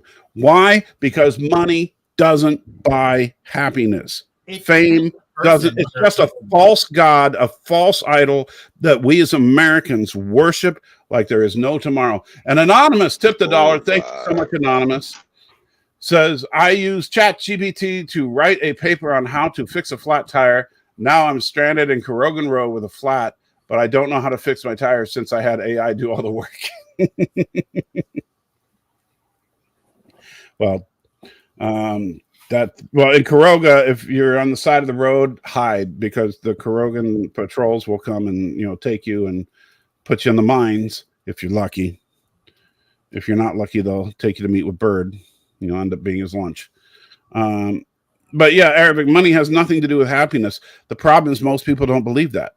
Most people absolutely do not believe that. They think that the secret to happiness is material wealth, is in having more stuff. And they put their faith in anything and everything except God. And that's a big mistake. And that's why people are so unfulfilled. And I think that taking away from what, and I'm sorry, in the Western world today, we have it so freaking easy. We've got, look at everybody on this that's on the stream right now. I'm sorry, but you're in the top 1% of the world. And so congratulations, you've won at life. And, I know that some of us have circumstances that I would rather not have MS. Believe me, I am in agonizing pain right now, and I wish I weren't. But you're still a winner when it comes to, because you know what? If I lived in, Uganda or something, I'd just be left to suffer on the streets. So I'm so thankful that I'm here. So we get this obsession, even though we are living more comfortably than than most of the world. We have all these luxurious things, and every one of us does, because if you're not living a life of luxury, what the hell are you doing on the internet? You probably have $1,000 phone in your pocket. I don't. What kind of phone do you use, Daniel? I use a home phone. I don't have a cell phone. You don't have a smartphone? No, dude, cell phones cost cancer. Well, yeah, I know they're very expensive, but you know what? Most people have them. Most people spend $1,000 every year or two to get a new smartphone. I don't want cancer. I don't want cancer, so I'm not touching. Okay, stop that. Do not say that again. Okay, that kind of crap will not be tolerated on this channel. Okay. That's such crap. I'm sorry. Well, that's what I was told. Yeah, because you believe every conspiracy you hear, Daniel. You got to stop buying into these conspiracies. There is zero evidence that using a smartphone gives you cancer. And yet somebody said, well, I heard that Uncle Joe got ear cancer and he had a cell phone, so it must be the cell phone that gave it to him. No. Well, I just use a home phone because I just like it. All right, well, that's fine. But 99.9% of people that are listening to me right now are walking around with a phone that has a price tag ranging from $500 to $1,000. Right? That is luxury right there. There are people in this world that would kill to have $500. And so we act like, oh man, poor me. Poor me. You have no idea how good you've got it. But what do? We look at the person that's, if we have $500, we look at the person that's got $1,000 and said, man, if I was just that person, life would be good. And if you have $1,000, you look at the person with $5,000 and you say, man, if I was just that person, I'd be good. And it just goes all the way up.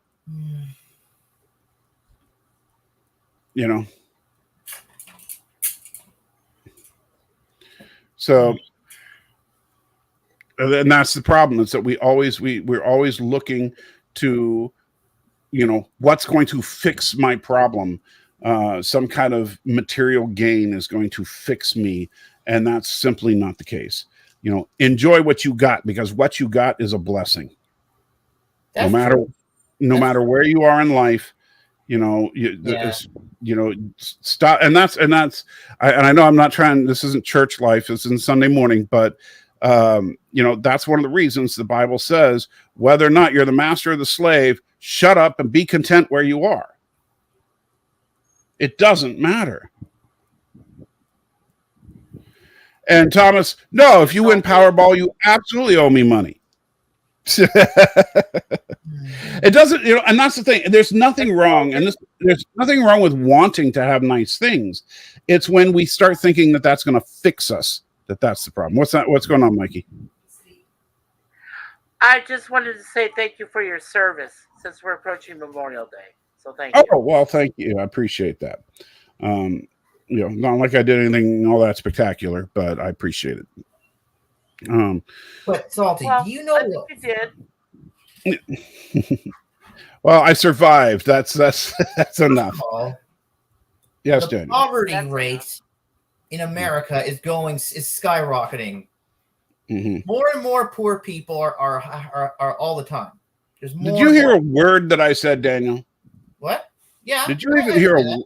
Okay, you know that a poor person in the United States is better off than almost anybody in Uganda. That's true. Okay, so I don't care about, you're going to sit there and say, oh, the poverty rate. Oh no, America's got, people that are making less than $20,000 a year. Yeah. Well. No, that's heartbreaking to hear that you only make 10 times what people in Uganda make, or 100 times what people in China make. I'm sorry. It sucks, but you know what? Here's how to get out of poverty. Work your ass off. There are tent cities now in city. There are tent cities. People are living in tents. Yes, I know. And you know what? And the problem is that what people are doing, people are not, and this is a big problem with society right now. We hate each other.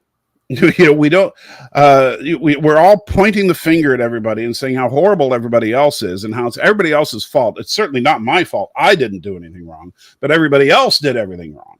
That's the mentality of 99% of Americans right now. So what happens when the chips are down?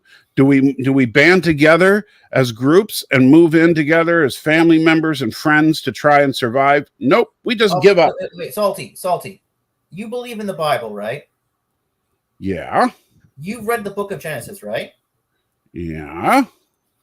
So we weren't made to live this way. We weren't made to work our ass off to survive. Yes, dude, you know what? Just because paradise doesn't involve working your ass off doesn't mean you don't have to work your. In fact, if you read Genesis chapter 3, guess what it tells Adam his punishment is? You're going to have to work your ass off. It's not the exact phraseology that it uses, but that is what it says. I know, but the point is, we weren't made this way. That's why so many people in the world can't do it, because people can do it, but you know what? That's the problem. Is we as people don't band together. We're too busy pointing the finger at each other and hating on each other. We could fix every problem in the world right now if, as humanity, we banded together, but we won't do it. There's not a single problem on this earth that we couldn't solve. The United States of America throws away enough food to feed the starving in Africa. I agree. So, you can't tell me that starvation is because we don't have enough food. We have plenty of food. They won't get sued. What is Shakespeare said? Chief, I'm not trying to argue the logistics of every store and why they have to throw away food, but I'm saying that we as a society are so wasteful because we're so busy living our life of luxury that we couldn't even imagine having to budget properly and only have a reasonable amount of food in our house so that we can share with the rest of the world. We don't want to share. No, screw the rest of the world. We got to get ours. That's the mentality. Yeah. Screw the rest of the world. America first.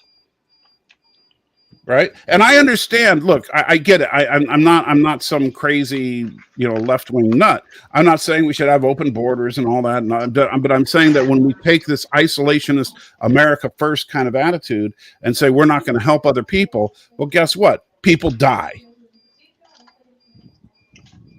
And then within our country, we don't want to help each other out. And so what happens? People die. Instead of banding together and trying to work through our problems, we push each other away and say, "Screw you, good luck." Yeah, well, that's the big problem. Arabic sender is that being narcissistic is not the way to be. But that's the lifestyle now. Overly selfish. Narcissism is the way of life in the Western world. Society, Salty, I get it. But what I tell you, exactly. But what I'm trying to tell you is that if we could eliminate half the selfishness and narcissism that goes in this world, it'd be a better world. I absolutely. Oh, you know what? That's the problem. If we just selfish. Right. If we would just reach out to, if when we see our neighbor struggling, our first thought is we need to help that person. That rather than usually if we see our neighbor struggling, our first thought is, well, I'm glad that's not me. I mean, let's be real. That's usually what we're thinking. You know. My first thought it is me, but yeah, I get. All right. And so I get it, but that's not me. I'm proud to say that's not me. And but you know what? I don't share the same. Even if you say, well, that's not true, because if I see my neighbor with their groceries, I'll help them. Sure. But what are you doing about the homeless camp down the street? I'm trying to free the net. I try to offer. Yeah, freeing the net's not going to help someone living in a tent. I'm sorry, LD. Oh, absolutely it will. You kidding me? How many homeless people have a YouTube channel and making thousands of dollars a month? Okay, whatever. I'm just saying that, there's a guy on a train that makes money and all he does is hijack. No, he's homeless. He just jumps from train to train. That guy's making thousands. Okay, I don't know what you're talking about, but whatever. I'm just saying that I don't know what you're talking about, LD. I really don't. Some guy jumping train to train makes maybe it's just dollars. Past my bedtime. I'm sorry. Yeah, no idea what you're talking about. What I'm saying is, Salty. Okay, what I'm trying to get the point, Salty, is that if there was even one person that would come up to a homeless person and say, "Hey, I understand what you're going through, and I'm there for you." And I'll say prayers for you. There's situations where I realize, hey, I can't hand you my entire, meal. I'll give you something. I'll give you something to help you. But I can't give you like what I have made. Right. But I can give what I can. No, I get it, Mike. What the Bible says on that is that if you have two coats and your neighbor has none, you give him one. So that's the other one. I totally get it. Right. Yeah, but you don't strip yourself naked to clothe your neighbor, because all that's doing is moving the problem from one person to another. People understand. Right. Well, I and Brian understand that when they're ignorant and they just won't and they ignore the problem. That's half the problem is that people ignore what's out there. Right. And Brian, I got to disagree with you. Morality. Hold on a second, Mikey. Morality has not changed. Morality is the same as it always was. We're just less moral. It's still just as wrong to tell a lie now as it was 100 years ago. It's still just as wrong to commit a crime today as it was 100 years ago. It's not more wrong. It's not less wrong. Morality has not changed. What has changed is that we have become less moral because we become more self-centered. We've just become more narcissistic and more nihilistic. We no longer value human life. Instead, we think humans are disposable. We don't care about the fact, like we sit there and talk about compassion. We don't care about the fact that this device right here was in part created by slave labor. We don't care. Let's be real. We don't care. Because we have no empathy. Which is unfortunate. Yeah. Well, that's as long as we're comfortable, as long as we're getting what we need, we don't care what's going on. And yes, I know nihilism. You take a drink if you play the nihilism drinking game. But that's something that I despise is the concept of nihilism. That is the idea that human life is not intrinsically valuable. I absolutely detest that concept, as I do think, and I know that it sounds preachy and religious, but so be it. We are made in the image of God, and therefore all humans have value. And so to try and act like humans don't have value, I think is just absolutely horrible. Another thing. Yeah, go ahead, Danny. Go ahead, Danny. I don't know. I mean, I don't know if I should say this, but all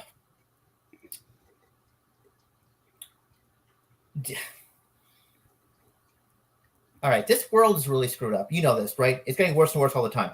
Do you know why the divorce rates in this country and Canada and America are getting higher and higher every day? You know why? People don't take marriage seriously. That's no, why. Lack of common interests.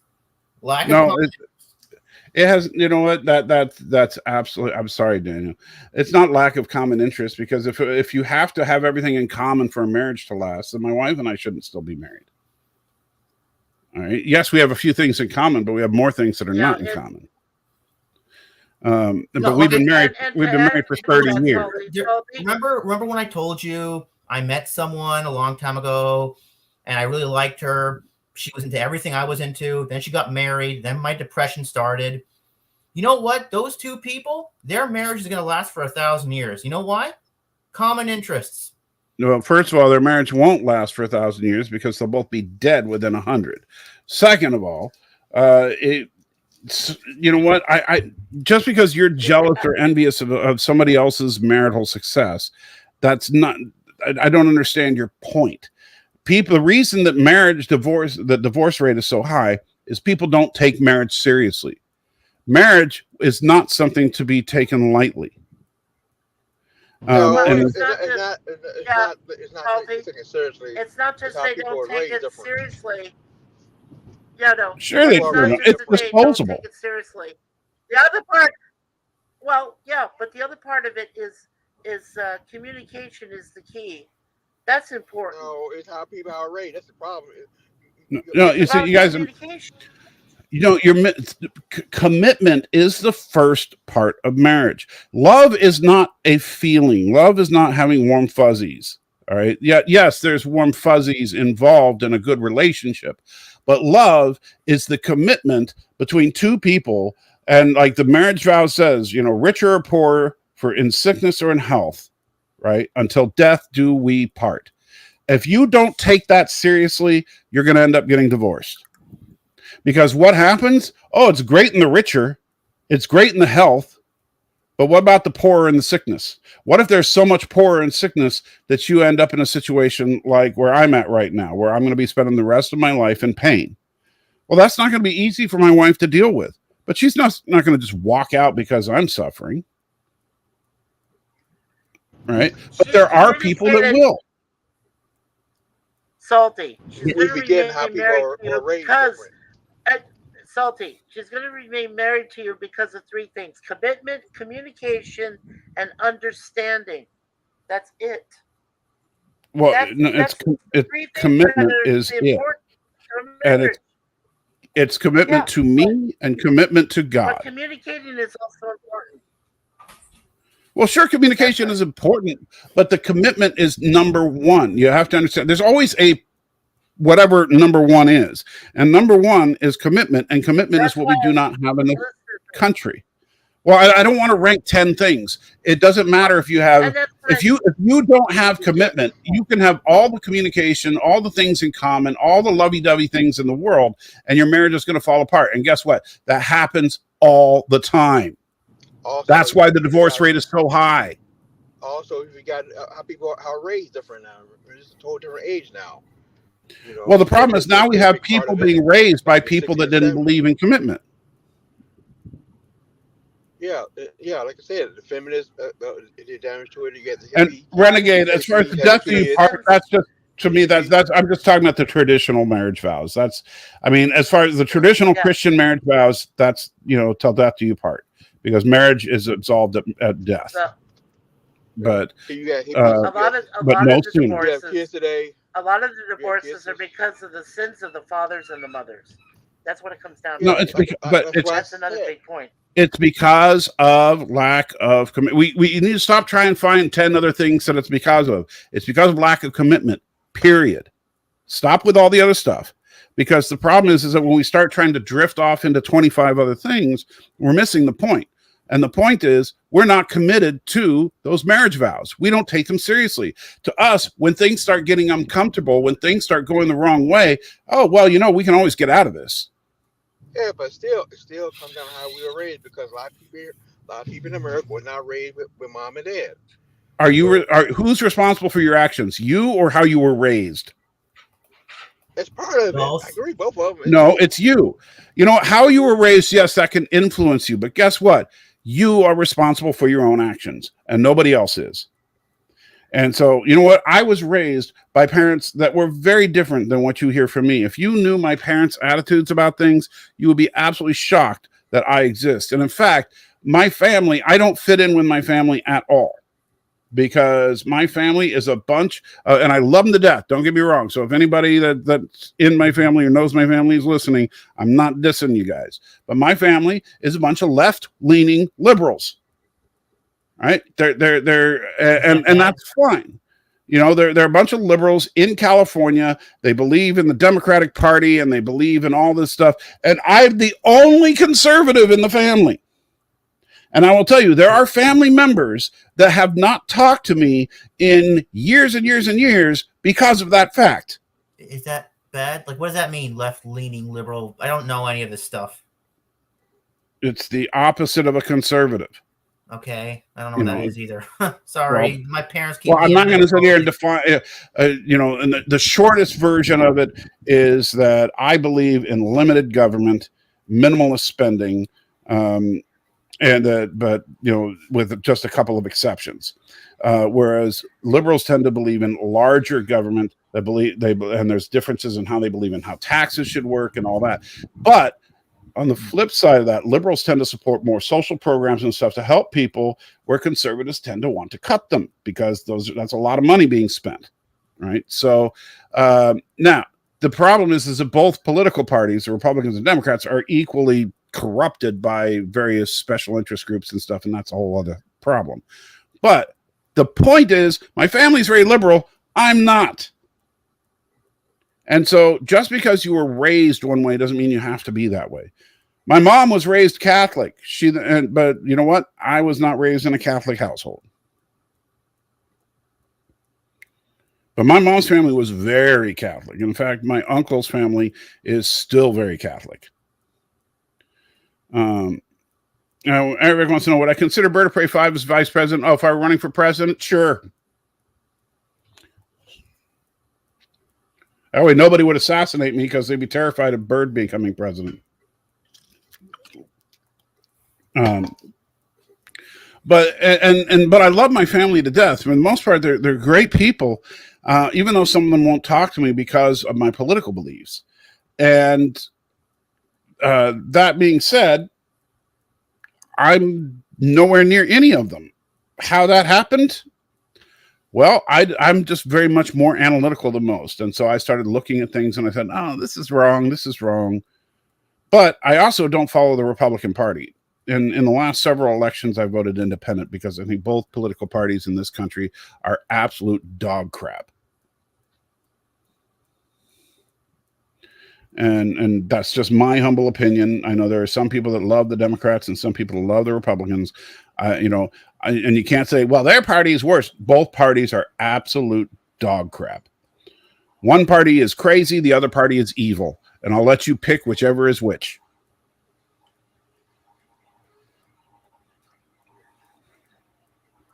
And Brian says, the Declaration of Independence never guaranteed a person happiness, but does guarantee a person pursuit of happiness. That is correct. Although the original draft, the Declaration, instead of pursuit of happiness, it was the pursuit of property. Yeah, no, can you hear me? Yeah, what's up, Mikey? We can hear you. Can you guys hear me? I can hear you. Can you hear us? I think he can't hear you or hear us. I might have muted it. But it sounds like, okay. No, it just sounds like one or two of you are going in and out, so it might be your thing too, or it could just be me. I don't know. Your internet's been kind of sketchy this whole time, but I don't know. But I am going to wrap it up there. We've been going for 3.5 hours, and it's been a fun conversation. It really has. Don't get me wrong. When I yell, it doesn't mean I'm angry. It just means I'm passionate. And so, obviously I love LDG. I think he's crazy as a loon, but I love him to death. He's a great guy. But I can disagree with you wholeheartedly and still, and still hang out with you and talk with you. So hopefully LDG hears that. And in the meantime, guys, remember, you are the salt of the earth, but I am the salty trekker. And, that's the Flaming Nerd Fights, not generated by AI, because AI sucks.